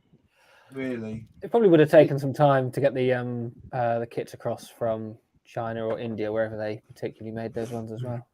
Yeah. I bet they'll be like, who the hell is the NHS? Yeah, who's the NHS? Oh, they don't care. Yeah. Wouldn't they just need to just redo some decals for one of the kits? Haven't they got a kit that's the same mark? I can't remember. They might have to make new paint for it, to be honest, because I don't know if they've got the actual colour they used. Oh, they wouldn't care about that. Yeah. Well, we just tell you to mix some really obscure colours together. You just as long as it's homebrew. I mean, use 50% of this. That's definitely the case. 50% of this, 30 of this, 20 of this, 8 of this, 7 of it. Hang on a minute. I can't have more than 100% of paint. What's going on? I've got so good at mixing paints because I'm so used to building Revell kits where literally every kit is just mix it. Mix, yeah. I got really girly. Get a different company. I think me and Matt had the same chat, didn't we, about that? It's like they have A, B, C, D, E, F, G. Just fucking put the numbers in. Oh, what Revell? Yeah. Yeah. That just made it. So I need Revell enamel 91, which is an aluminium color. Then you go into the actual paint scheme and they change it to the letter J. And then you have to go through and find out what letter J is and then write back in 91. Yeah. Surely it's just easier to write the numbers in the actual kit than think of a letter, then make sure you get the numbers right. It's just so much extra work for so little game. Revell do it. Half the time they don't have the right colours because they use such a different scale. So you have to mix them. They get it wrong. They get it wrong as well. They get it wrong. Oh god! Well, that's Rebel. What do you expect? They got it wrong on that bloody truck. I painted them orange at the back, and the guy from America said, "On that truck you did, mate, they're red. They're the brake lights." I said, "Well, it said it's the brake lights. It said it was orange on it, and I was red." Oh yeah, but then when I look, it is actually red, but they put the wrong letter in the fucking instructions. Because they have red indicators. That's just Rebel, isn't it? Yeah, it is. Wayne Welly, thank you very much. Wayne Welly's just given us a £5 super chat. Thank you very much, my friend. That'll cover your new pot. That'll cover your new pot. I'll send you one up. Can you buy Humble 3D print one. Paint? Can you buy Humble Tartan Paint? What number is it? I can't remember. What number is number 2 again? No, it wasn't it. No, it wasn't. It was R. No. It was that. It's that train number, isn't it? RA something, isn't it? No. Oh, is it the phone number from the IT crowd? Yeah. Could be that. I think it's 69. 0199365112997. Just get my brother in here. My brother knows the whole song off by heart. He was singing it in college. That was the funniest thing. I used to know it at uni. What's that I still know it. I'm not going to say Does it. it actually ring anyone? Has anyone tried to call? It used what to. What song's that? They had a line for it's the IT crowd, the phone number from the police. Yes. Oh right. That was a leaked TV show. I always remember the Saturday Superstore number and the the BBC version was 181 811 8181. I remember that one back when I was growing up. I do know the IT crowd one, but I'm not going to say it because I don't want to look like a complete nerd. Let's face it. You're worried about being a nerd, and you're sat here on a Monday night doing making models. Okay, I bet all my mates are gaming. Yeah, that's a fair point. If I'm honest with you. Yeah. Fair point. Fair point. Spitfires were painted pink to blend in with fiery skyscrapers after bombing. The colour made them virtually disappear in the sky. Oh. I taught you on that about 6 weeks ago. Yeah, that's right. What colour were the Malta Spitfires painted? Because I know they were painted a funny colour, weren't they? The Spitfires at Malta. Weren't they painted a funny colour? Alchemist has been painting. They were painted like a blue, weren't they? The Malta Spitfires, they were like a weird blue. Yeah. Now don't quote me on this, but I heard they were different colours for different times of day. Yeah. Okay. So like the blue ones would be like for during the day, and the pink ones would be for like at dusk or after a bombing because of clouds and stuff. They did get bombed a lot, didn't they? Yeah. Yeah. Oh god, it's taken me so long to do just this. Do you know what? To be fair, just saying it, there's a lot of people who do use the Revel Aqua colours, and to be fair, I sprayed them with that when I did my video about the super airbrush from Revel. And I'll tell you what, that red went down fucking stonking. I was well impressed with that red. I thought I'll use that red on another kit. They've been my primary paint choice for 2 years. For your nails? All right, for 2 years. Right? No, for your nails. Definitely not. I can't stand it. I think they're far too thick. Hang on, what's it? This was a number A, this was a number B, all right? Yeah. And this one, as you can see, because it's a mix of different textures, you have to mix G with J with K, and all of them are individual mixes as well. We do love lots of mixes, don't we? That is true. 420 scale models, you said you get a lot more for your money with Revel. To airbrush, I think at 50-50. You get a lot for your money. But then again, with the lacquer paints, I do it 50-50 with the lacquer paints. With the Tamiya 20, lacquer thinners. I do it 50-50 anyway. But you're right, you do get a lot in your pot. But they went for a stage, apparently, which I only found out the other day from Hobbycraft. Some of them were going dry quick as well. They had a bit of a problem in their box at their pots. Probably blame COVID for us, what everyone else has done. Humbrol use Rustlins anyway, don't they? The Humbrol don't do their own paint. It's Rustlins who make their paint for them. I don't think I've ever had an issue with any of my Rodal paints. Like I've literally got some I've had for like 5 years. Yeah. Well, it's like that chap Mike at the weekend when I was talking about Humbrol paints. So I've never had a problem with Humbrol paints. They always end up at the bottom of my bin. Right. Yeah. Matt, yeah. For your group build, I've got a dilemma, right? So I've got these two kits, but I don't know which one to do in the foreign scheme. So I'm curious on what you think. Right. So I've got the beaver that Moz was talking about the other day. And I've got a kingfisher as well. I don't like a kingfisher. But I don't know what one I want to do for the group build because I can't make up my mind. I've not built the beaver yet, but what I've been told, that's a pretty good kit to put together. It's not bad at all. It is. I did it. That was you, Sonny. Yeah, it was me. Yeah, it was me. Yeah, it was you. Yeah, it was decent. The undercarriage was a wee. Some of it was a wee bit fiddly, but nothing that was, that you couldn't sort of overcome and do. Shall we do a poll? Should we do a poll on which one you should do? Yes, I think we should. The Kingfisher will be the more challenging one. I would always go for that. I would go for the Kingfisher. Well, it's not got any. So I watched a video by the model nerd on it that he did a while ago. He said it's not got any locators at all, and he's right. It doesn't. It doesn't. In fact, me having said I would make the Kingfisher, I've got one behind me that I bought when it came out. Haven't touched it. Just looked in the box. So, yeah, that's basically what I've done as well. It's the Airfix Beaver, isn't it? Yeah. Or the AZ models Kingfisher. Yeah. So I've got no idea which one I want to do for it. And I've been stumped for like the past week since it was announced. I spent a lot of time in Canada. That was a fantastic plane. I tell you what, they've got so many float planes up there. It's crazy. They got a pole up. There's a pole up. No, when I was up there a while ago, I was just sat in a restaurant, and on the sign it was like, "Oh yeah, you arrive by boat, car, float plane, or walk." And my mum was like, "Oh yeah, you'll never see a float plane up here. I can't imagine you'll ever want." And literally, as she was saying it, one came into land at the marina next to us. Yeah, I don't think I'd ever seen.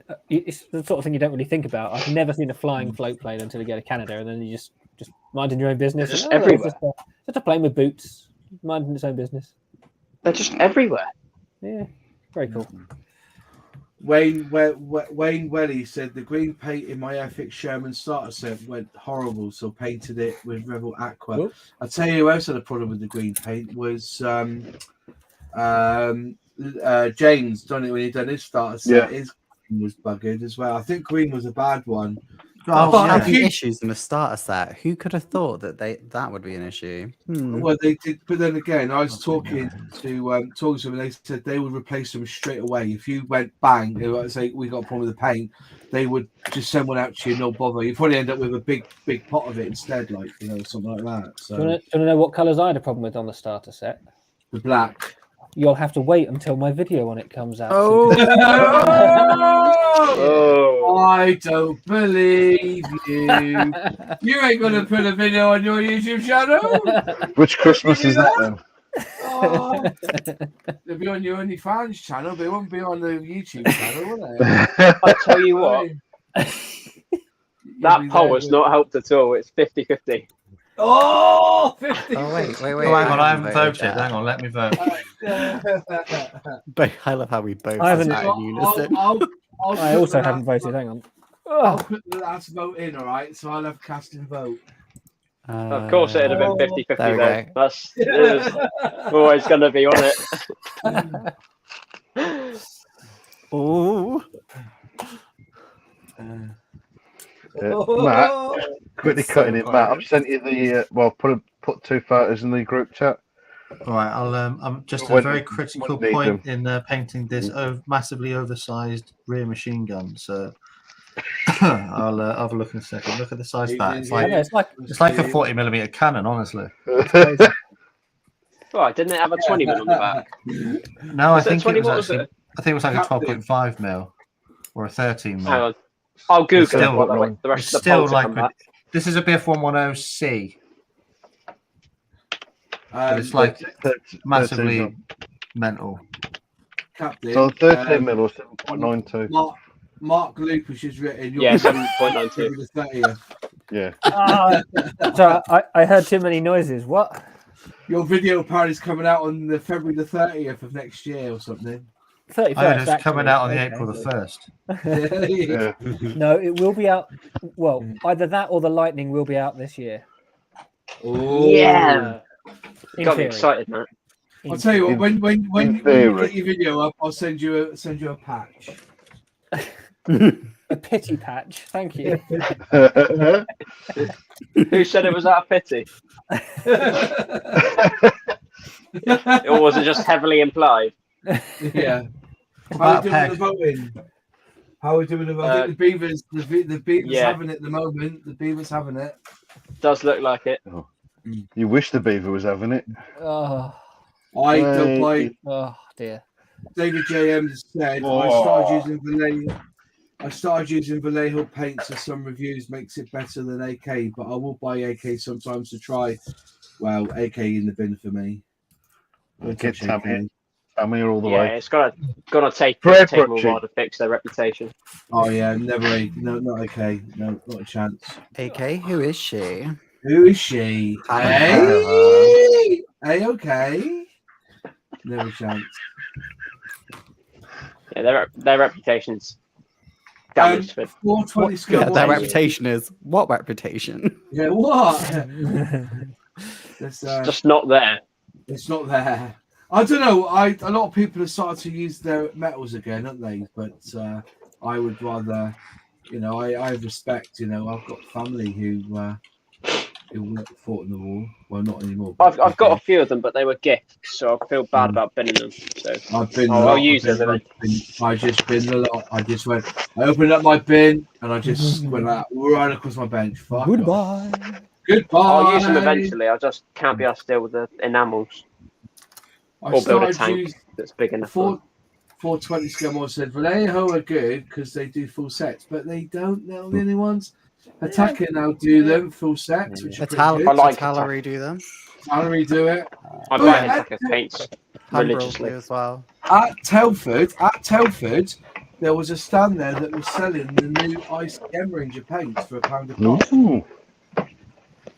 Because that makes it number 6 now, doesn't it? They're the 6th company now to bring out their own paint for their kit.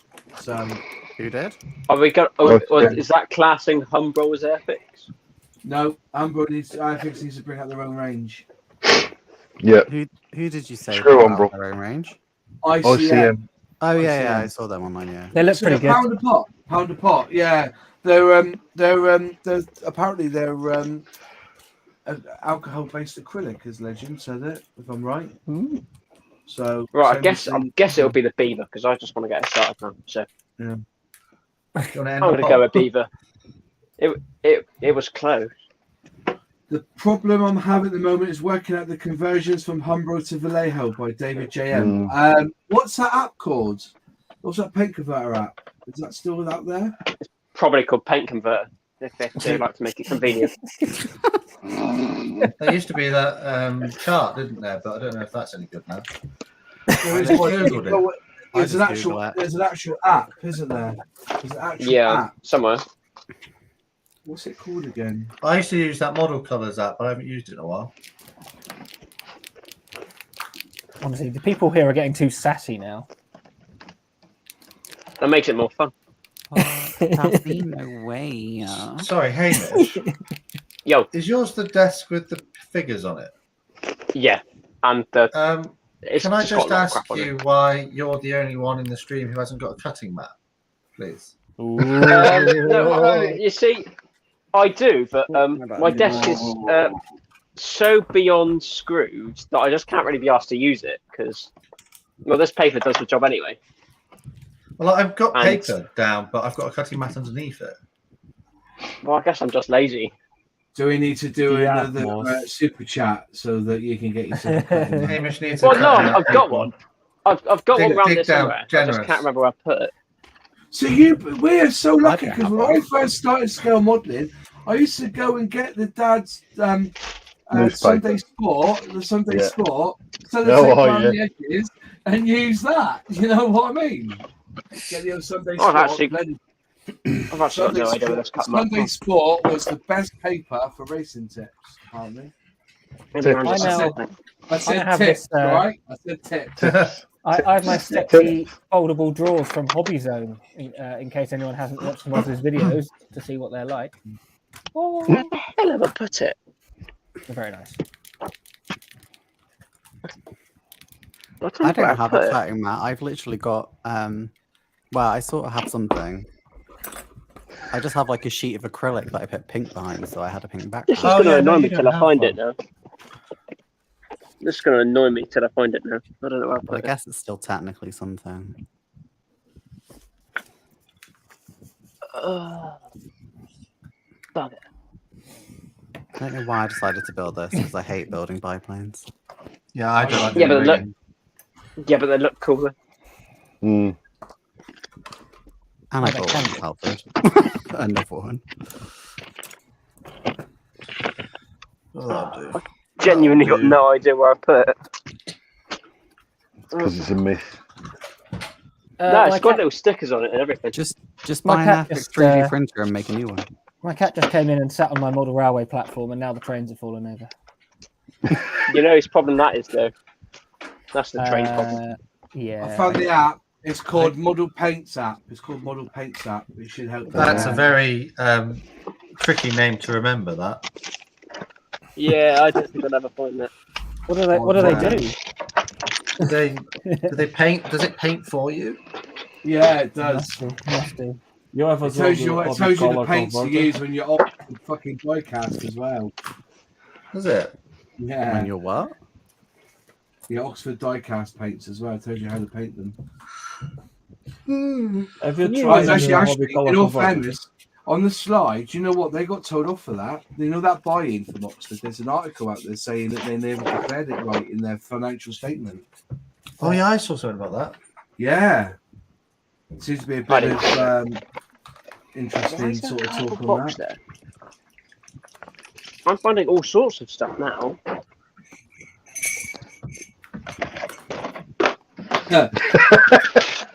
I did a paper round as a kid delivering the Sunday Sport. It had things like the big 52 bomber found on the moon, and it was full of racing tips. It was, yeah. Yeah. Big brush. Big brush. Oh, big brush. Oh, what the hell's in there? Is it still going, the Sunday Sport? I haven't seen a paper for years. Big brush time. Oh my god, there's loads of spare parts. Sorry, no. I'm finding all sorts of stuff now that I kind of forgot I'd hidden. Is this just in that drawer that everyone has, where you just throw things and you never? No, I've got like a big crawl space under my bed where I kind of just chuck all bits of models and stuff, boxes. So and I just found the. You wouldn't have found model kits under my bed. Oh no, I've got a drawer. It's just holding my camera up. But I've just found a hero's tub full of spare parts. What was under your bed? Your mother's throw away. I always remember. I always remember in there somewhere. I always remember years ago there was an article in the Sunday Sport about a woman, right, who was giving birth to an alien, and I remember saying on Facebook to my mate, I said I had sex with a space invader once. It took 2 weeks to get rid of the pickled onion smell. You remember those, Chris? Space Invaders, wasn't it? You can still get them. Yeah, you can. So how about those model shows then? That is a quality joke there, if I'm honest with you. Can you still get those? Because I remember those were quite nice. Yeah, you can get them. Usually like home bargains type shops now. Yeah. You can get them and drink your bongo with them. Yeah, Oh dear. Yeah. They're definitely not racially questionable drink. Every building site I go on. Yeah. Did I put it in the garage? I might put it in the garage. Yeah, I remember you told everyone that that's where you put it. That would explain why I can't find it. Yeah, I saw it in there yesterday. Yeah. Thanks, Harry Marwick just said, "My model kit light, model paint, and model colours are 3 valuable apps to have." Brilliant. Yeah. I use the model colours one, but it now makes me want to sign in, so I don't think I've ever done that before. So, it was good for logging all your colours. Honestly, these modelers today with their apps. I know. What would be cool is if you could list, you could scan, because on the model colours one, you can literally just scan the barcode and it will add it to your electronic library effectively. But what I suggested would be that they start logging kits as well, and in the kits you can list the paints that you need. So then, say for example, you're in the shop, you can just scan the barcode for the kit, and it would just go, you have this paint, this paint, this paint, this paint, and you're missing these.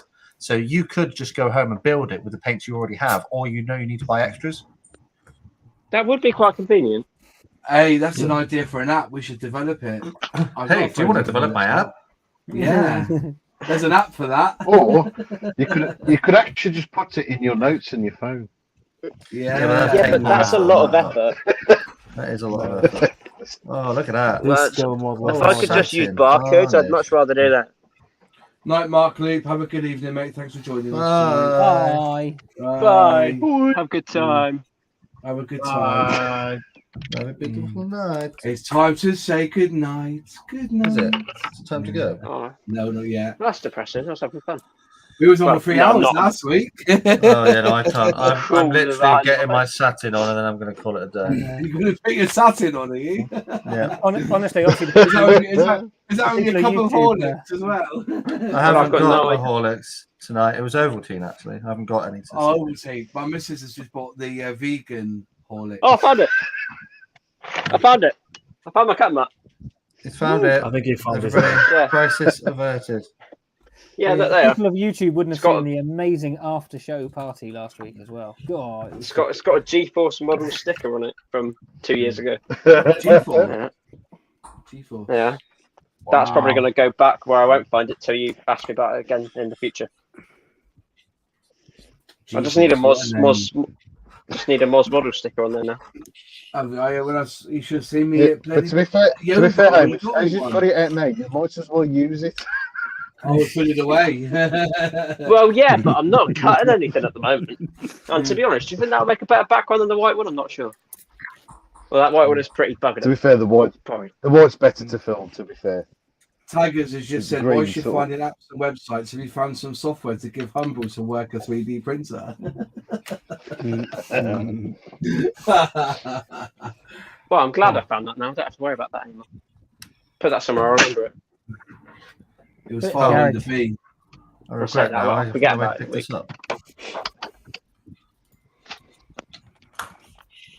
Well, that's what I was doing. The Beagle, wasn't it?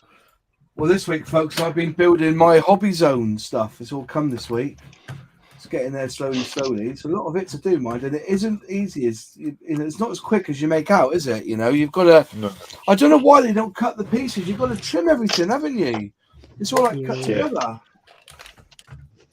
I really can't be asked to wash this. Good quality, though. Don't wash it. I don't know. Is it good quality? Yes. I've heard a guy say it's not as quick as I thought it was, and I've actually. So that'll be my problem later. Or in 20 minutes. Yeah. Oh my God! I cannot be asked to do that. What is it? Well, don't they? There's a lot of work on the cockpit that I can't be asked to do tonight. Just don't do it then. Just don't do the cockpit. No, I'm not going to do it. Just paint it all grey. Be fine. No, so it's a lot of pieces to put together that I just can't be asked to do tonight. Is this in the Anton? Or no, it's on the Anton's not this good. No, no, it's just a lot of seats and a lot of struts and a lot of stuff that I can't really be bothered to do at 7 o'clock at night. 7? So you know what? No, is it 7? No, it's probably. Oh dear, sorry. This is past your bedtime, mate. It's half 9. It's you're not never this time. To be honest, I'm getting closer to that. To be honest, what's this? I don't understand. You should keep building submarines, mate. You don't have to worry about the interior of a submarine. You can't see them. That's a fair point. How to upset. Yeah, when I went to a show once, there was that submarine there, like this massive submarine, and the guy said, "I've spent nearly 3 months building that." I said, "Crumbs, it's only 2 hours stuck together." Crumbs, he give me a lecture. He give me a lecture on how to build a submarine. Don't say that to LPJ. He did a submarine with the. Was it? He was in the submarine with the interior. Oh, the cat's on my Dakota. Oh, she's got stuck to a sneaky tail. Can we get a cat reveal? Yeah. Say that to the submarine. One cat. That was a fuck.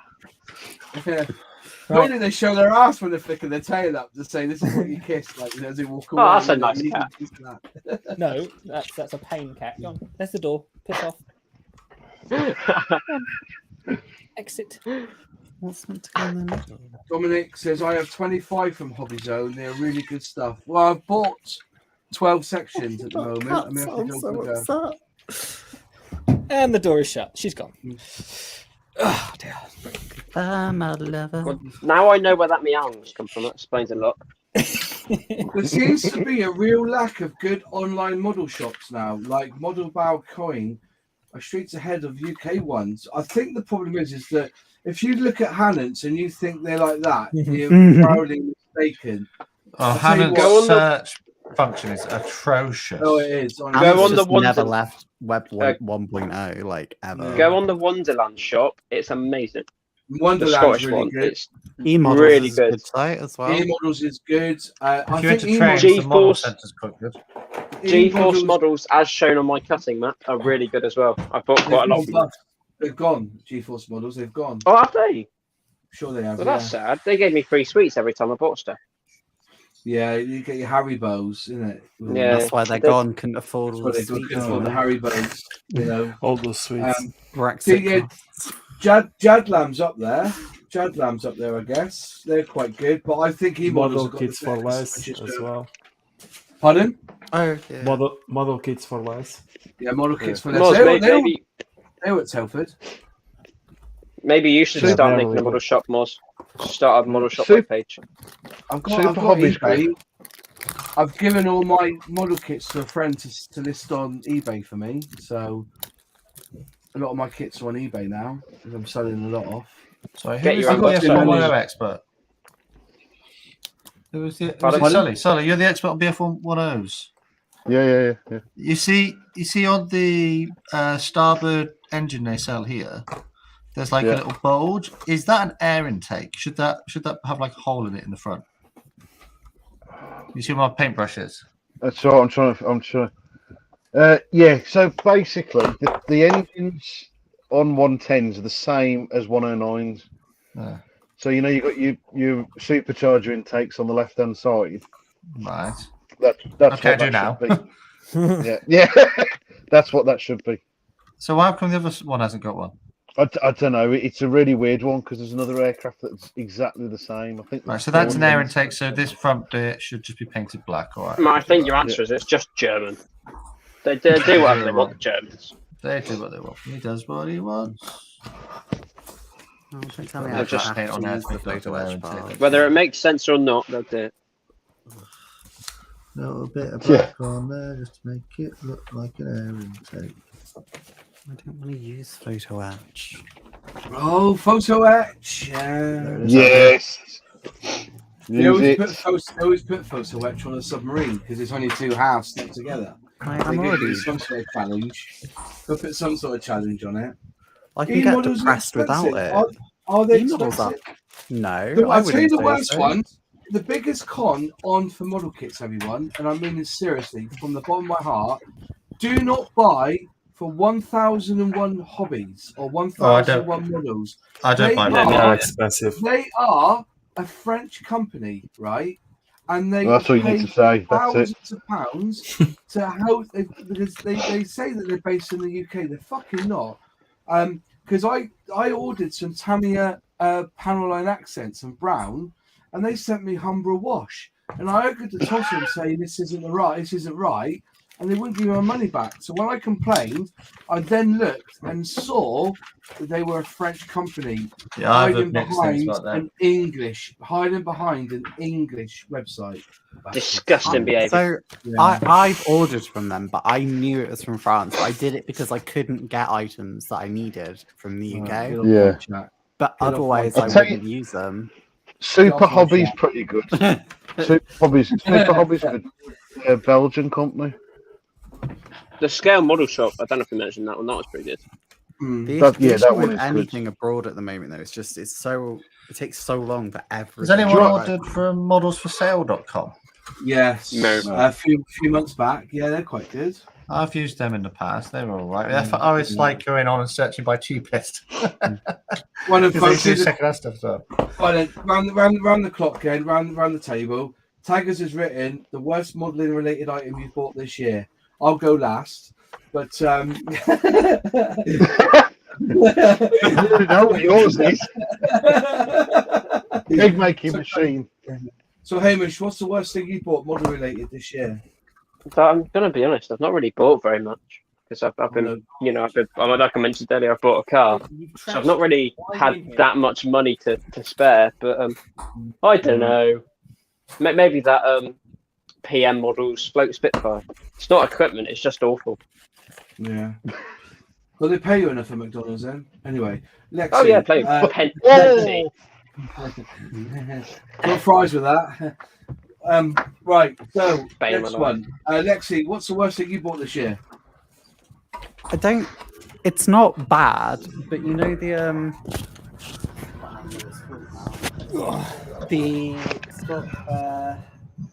the Saunders Row SR1 that the extra kit just released. It's not that I have the issue with. The thing that's the worst thing I bought is because I bought the resin version and then 2 months later that came out. So it's just a pointless waste of money that I bought. Because I got the SR1A. I got the SR1A because it come with all those special bits in it, didn't they? Well, I bought it as soon as I saw it because I've wanted to build one for ages. I spent far too much money getting the resin one because they weren't easy to get hold of, and then literally 2 months later it came out, and I was like, "Oh, that was a waste of my time." Did the same thing, but with a space of a few years between them. Yeah, I got the plastic one. Comes with a bit of photo etch. Comes with a cockpit that's like a decal sheet, but it's not a decal sheet. It's like a embossed decal sheet. Yeah. So then, Matt, what have you bought this year that was crap? Do you know what? I was having a think, and I probably have to agree with Hamish. I bought the same PM float plane, and I'd say that's probably the worst. Was that this year? Yeah, I think it was this year. That was probably the worst quality kit I've bought. It's got so many gaps, and nothing lines up, and it makes me want to cry. PM. I've put too much filler on it as well, so I'll just paint it and just call it the worst model ever. Actually, I'm going to raise you. That PM bought that PM set to use the floats on an Airfix Spitfire, didn't they? That's what they were doing. I've got the PM Turkish Stars kit for the decals because they're the only old decals you can get now to use on a different kit for the same reason. So I'm gonna go and say that the worst kit I've probably built this year, not because it's a bad model per se, but because it just has a lot of issues with it, would be the Hobby 2000 Hurricane Mark 1. The Hasegawa one. Is that the way you feel? Can it top the PM Spitfire? In the sense of how rough and badly molded the PM Spitfire is, no. But in the sense that everything basically went wrong during the build, and other things had to be solved, and there were issues with the kit that shouldn't have been issues. They were almost like designed to be issues. That was the worst modeling experience I had this year. I haven't even finished my PM Spitfire. I spent so much for a setup. But that's what I've heard. People were buying the PM models kit to use the floats for a Spitfire on an Airfix Spitfire. Why didn't I think of that? Yeah. Because the actual floats came separate, didn't they? The actual floats came separate to the kit. So you couldn't put those floats on anything, really. So yeah, I never thought of that then. Not smart to store in the shed, as you may have guessed. But I've got one of them in my stash, that's why. I've got a PM models one in my stash. I've never built it, but you know. Plastic, what have you bought that was crap, or worst modeling related thing that you've bought that? The worst model related this year was the AZ Models Chipmunk in 1/72 scale. Oh, I've got that. Should have just got the 148 Airfix one. Yeah. Well, I have that one, but because the AZ Models comes with the Portuguese markings, I went for that one. Understandable. Have a great day. Yeah, just dog crap. What's so bad with it? Sorry? What's so bad with it? Because I haven't seen it at all. The fitting of the nose is absolutely appalling, and the fitting pretty much in general is just rubbish. I mean, I don't want to rub it in, but mine looks fine, and I didn't really have much of a problem with it. That's what me with then. My sexy little Belgian chipmunk. Whoa! I just heard that, Plastic. That was a bit low, wasn't it? Wow! When he releases a video on YouTube, we can talk. Yeah. Can't agree with that, I'm afraid. Sorry, Cap. I'll tell you what, that would make a really good collaboration between you two if you actually both built the same model and created a video that basically you could have the build together Right, so you both have a video which is separate YouTube builds, and then at the end you talk about how you got on with the build and stuff. As long as the visuals are different, the sound don't matter, so you won't get caught up in copyright or nothing. So you could do that. You could do that. Haven't you done that before, Matt? What? Matt's done that with me. Didn't you do something like that before? What? I was miles away. Let's be honest. What's up? We did the starter set challenge. Everybody that did the starter set challenge had Matt on there. Challenge. Yeah, nothing came up. I didn't get any auto flags for copyright, so it was all fine. However, I did get a copyright flag for some Russian company that just stole one of my videos and just uploaded it on their own channel. So that was good fun. Yeah. Yeah, really Russian for that content. I know, yeah. It wasn't even one of my good videos. Probably better than that pun I made. To be honest, their channel only got 5 views. So, Sprue and Glue, what have you bought this year that was crap? Nothing. Nothing. Literally. Okay, all right then, mate. All right, fair Literally, enough. nothing.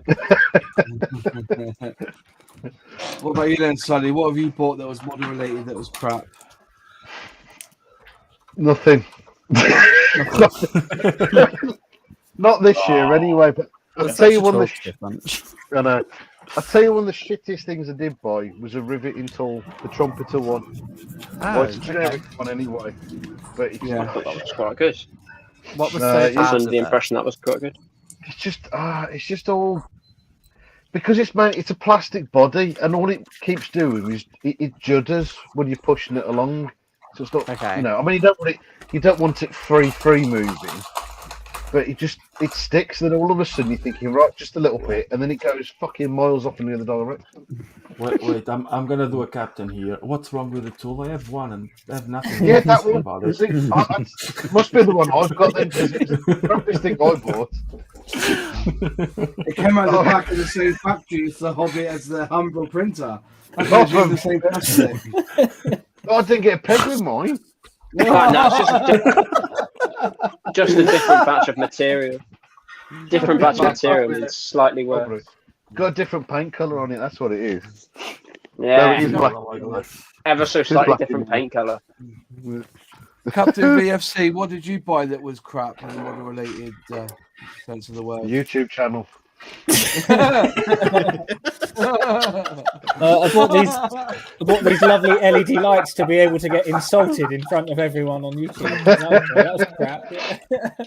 Honestly, I don't really think I have. I've had a really good year for buying things because everything just seems to kind of work. It's good. Well, that makes a change. Come on. I'll tell you what. So that lazy models is good. I've had some really good kits from AZ personally. All of them that's your good ones. I think these second-rate kit manufacturers that only they do try and push it about because people keep going on about mini art, but there's been some real backlash of some mini art stuff recently as well, isn't there? What Squid Games? Yeah. Well, I don't know why they make stuff such a. Yeah. Oh, I mean, I've got some of their figures. They're pretty good. The only thing with mini art is that they tend to come with a lot of flash. Yeah, but, I mean, it's not. To be fair, it's not really a problem, is it? It's hard not to have flash figures. Well, to be fair, now that Zvezda's off the radar, now we're going to be seeing a lot more mini art bringing out those sort of planes and stuff. I hope so, because I generally think they're quite good. I've done a few bits and pieces of theirs, and I actually really like them. I need to get some. They do some real off the wall stuff, don't they? Because they did the trumpet and the band set and things like that. I think they think about it and the signs and everything, don't they? Do like all the plastic signs, and diorama stuff and everything. Yeah. Squid Games. Yeah. I don't know why they did that. No, it's really odd, that isn't it? I thought that. I wouldn't have made that personally. I don't think that's like. No. I can't imagine they've had many people buy that either. But then I'll be welcome to be surprised. Mine's a bit late to the party with it. Yeah, I think they are a bit over-engineered at sometimes. If you see that bulldozer, they went over the top with that. But again, that's just personal opinion. I'm afraid to say, Hamish, that you'd be building the beaver. Oh no! Anyway, on that note, I'll start it when I can be bothered. My worst build things I bought this year. Peg maker. No, it was one of them was that which I totally get Plastic Alchemist likes it, but I didn't like that paint mixer that I bought from Despae. Oh, the cocktail stirrer. The Despae one. I didn't get that one. I didn't like that. It didn't mix. You have to put the paint in something and mix it, like magnet one. I didn't think that was good at all. That deluxe shit. You know, I know you've got to, you know, if you think about it, most paints that are in a pot come glass, like Mr. Hobby, Mr. Colour, Tamiya. You know, it just wasn't mixing it for me, so that was a downer. And the other worst thing I bought this year was I can't even say it. Pegs? Yeah, the peg maker. The Humbrol 3D printer. Peg maker 10,000. Yeah. That's how many pegs it makes before you give it up. That's pretty good going, 10,000. But to its credit, it did entertain us for about an hour at the end of the stream. So, you know. I think the real question is, Moz, was our entertainment worth the money? I think yes. But, I just wonder if I send it back now, will I get my money back? You know, faulty electronic goods, 12-month warranty. No, we should go to trade description because it doesn't work on fucking Macs. You know, they'll give you peg vouchers. Yeah. I have seen some pretty crap instructions this year. I'm reminded of that by looking at these instructions, thinking, "What is this even saying?" No idea what it looks nothing like the bit. I'm just guessing. Right. Random train of thought, right? Anyone Model Magic. I wonder if the Humbrol 3D prints will ever arrive in Australia. I hope not. Well, if it does, you know to buy it. My worst kit was the Revel 1:144 scale Concorde. Truly awful from Celtic West. I've heard that said, actually. It is a bag of bones, but buy the Airfix one instead, which is hella, I think. Model work is that bad? I've heard some good things. All right, okay. Takes ages to dry. I don't know what it's all about. The Humble printer was worth every penny. I've not laughed that much in years. Fair enough. Yeah. Agree. I'm here for the bants. I'm here for the bants. I did feel a bit bad that Moz got like the shit ripped out of him last week for that printer. I don't feel bad, mate. You know. Yeah, you know what? I might have felt bad, but anyway, let's for all carry 2 on. seconds. Yeah. No two fucks were given. Yeah. Random train of thought, right? Uh-oh. Yeah, have a random that's train probably of thought, fair, to be honest. My cat will knock it over. You know the Westlands Wendover, right? And everyone sort of know what that is? No. Right, give it a quick Google because it looks funny. It's a Lysander with... It's a Lysander with basically a shrunk down tail of a Lancaster shut on the back. Oh yes, I have seen that. Oh yeah, that's horrible. Is that the one? I think it'll be. Yeah, I think that would be funny to have as a. I think that would be funny to have as a kit. I don't care who makes it. I just want one. Like we just. Was the idea that it would be like the A10 or the AC-130 gunship of its day, so it would fly slowly over enemy emplacements, and then the gunner would just let rip. No, it was. I thought it's for dropping spies. It was exactly the same as a Lysander, as in it was supposed to go into enemy territory and drop it down. But they kept on losing Lysanders because they were quite slow and easy to shoot down. So they thought, what we'll do is we'll just stick a gun turret that makes a Lysander even slower and heavier, and we'll just fly that to drop spies off instead. Just turn it into a Defiant. What's the plane called again? Westlands Wendover. It looks really funny, and I want someone to make it, and I don't really care who it is. But it would just be funny. I would I think when you build one, if someone does make it, I'll be obliged to buy it, but it would be funny. Oh yeah. This is what It would just be funny. Isn't there one in Yeovil, Hamish? Well, I don't think they have any anymore, but it was based at Westlands in Yeovil, yeah. Well, because that's what the place is called when they made it. But, yeah. Was it Westlands? Was it? Yeah. So it looks like this. Does it? Hang on, let me just share my screen. Pick the right screen. That one. In terms of goofy looking airplanes, I think that's quite high up the list. Yeah. No, although the French have made some pretty goofy looking planes. Look at the arse on it, man. There we go. Look at the arse on it. Oh yeah, I remember that. Has it booty for days. There's a French plane similar to this. What the fuck? Look at that. See what I mean? If someone makes that, it will be the funniest thing. All wing, no swing. You want to what's it called? Just got to Luke and just mention, because when I see Luke, I go Bearcat, and he looks at me and just winks. Wendover. Do you know what? Right, they are. Can that be your next 100% working on a Bearcat? They definitely are doing that. Oh yeah, I would put money on that because of how much you pushed them to do it. You reckon? Well, what said that to you, Moz, my guy, can you hit me up with the Wendover? That's what we're pushing next. Because no one's ever made a kit of it. No one's ever made a kit of it that I've seen. Do you know why Airfix won't make that kit? I'll tell you exactly why. Go on. They won't be able to 3D scan it. They only build kits so they can 3D scan. Well, that's just lazy. Well, they'll have to finance a replica of one first, then, won't they? Yeah. Maybe we need to build one. Yeah. Do we need to build a full-size one that they can then scan?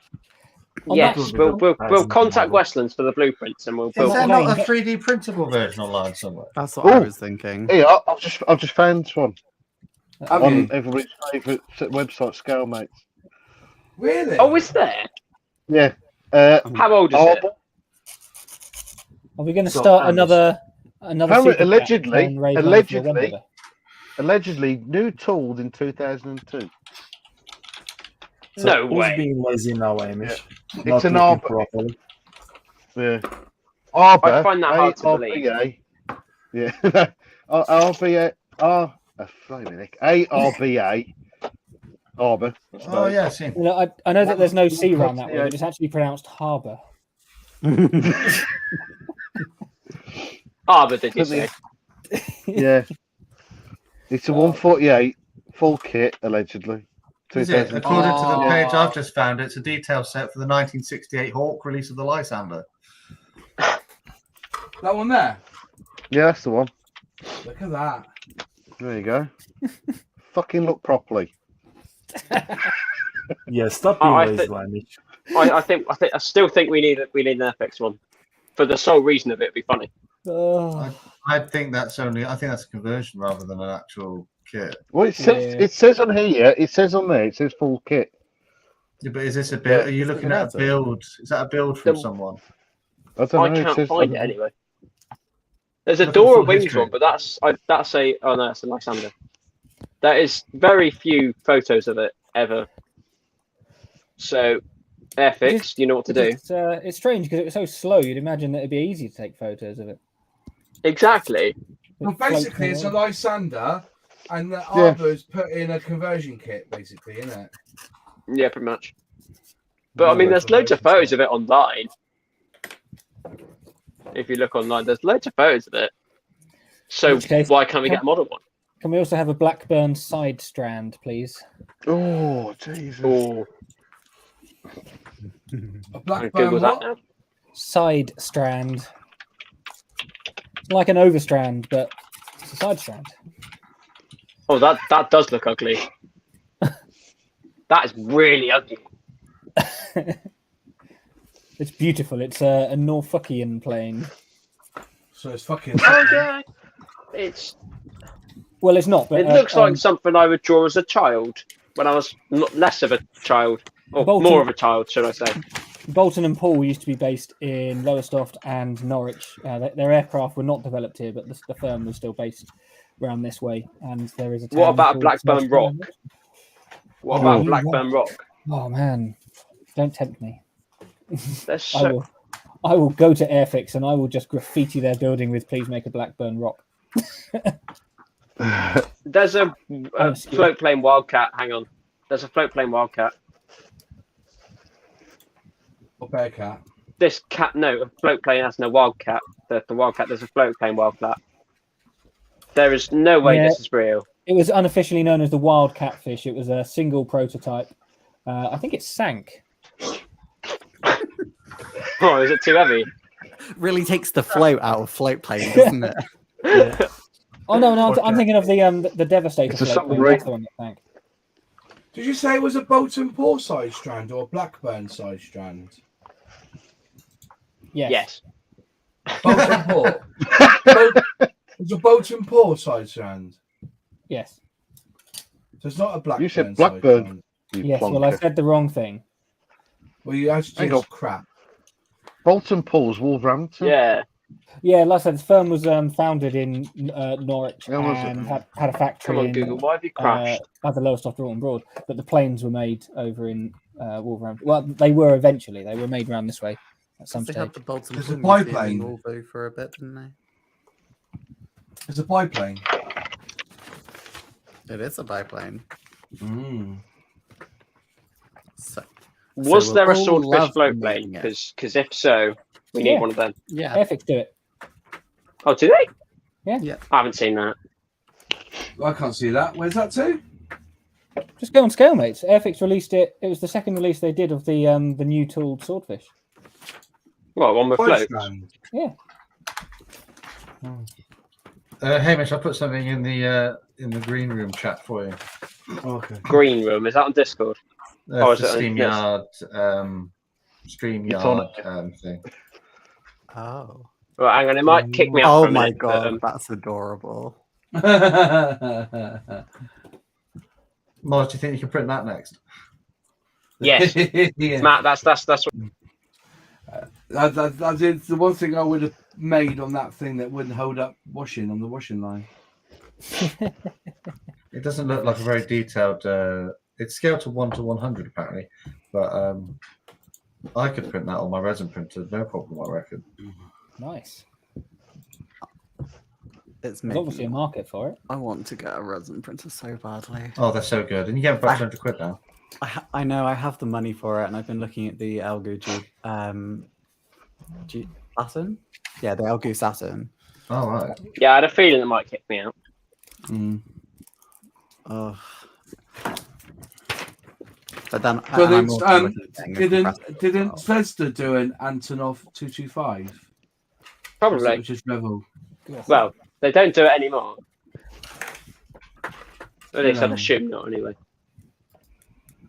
But I think there's loads of interesting planes that no one's made models of that we should get because it'll be funny. Like a Bearcat. Yes, Bearcat, Wendover. And a Sea Fury. You need a decent Sea Fury. No, I've got the Matchbox. I think I've got the Airfix do a Sea Fury. Not in 148 one, yeah. I've got the Matchbox 172nd Sea Fury. Yeah. It's the T21, rest in peace. But yeah, it's the one that was owned by Navy Wings until it crashed. Like I think it was in 2020. But it's an old boxing, but it's definitely a Sea Fury. Yeah. The 2-seater one as well, which is quite interesting. I've never built. I've never built a Models Vic kit. Has anyone else built a Models Vic kit? I haven't. No. A what? No. Models Vic. I never built one of their kits. No. Predator Hunter's going to bed. Cheers, mate. Have a good one. See you soon, my friend. Yeah, I'm going to have to echo that sentiment, I'm afraid. Yeah, well, it's 10 o'clock anyway. It's time to end the chat anyway. It's well past my bedtime. And my phone's about to die, so. Are you live streaming by yourself on Thursday, are you, Matt? Might do. Depends on my availability, basically.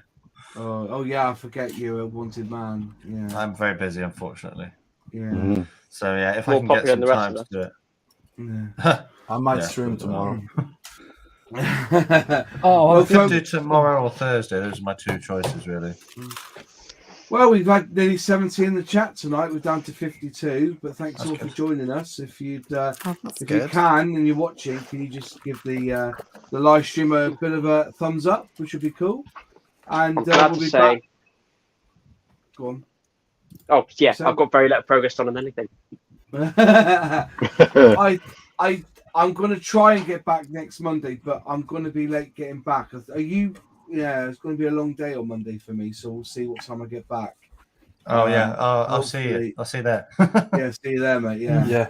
But if we can make it on next Monday, we will. If not, it'll be in 2 weeks' time. But I will definitely try, even if it means getting on at like 9 o'clock and doing an hour or something. I'll try and get a live stream up.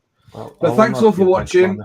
If you liked it, please click like, and if you can, just below in the comments box, in the description box, there's links to all the channel members here who have joined us on the stream. If you can go along and give them watch one of their videos, give them a like, give them a subscribe, that'd be really good too, and help the community. To end on a really nice thing, I just got to 900 subs. Well, congratulations! Hey, congrats! Let's get you to 1,000.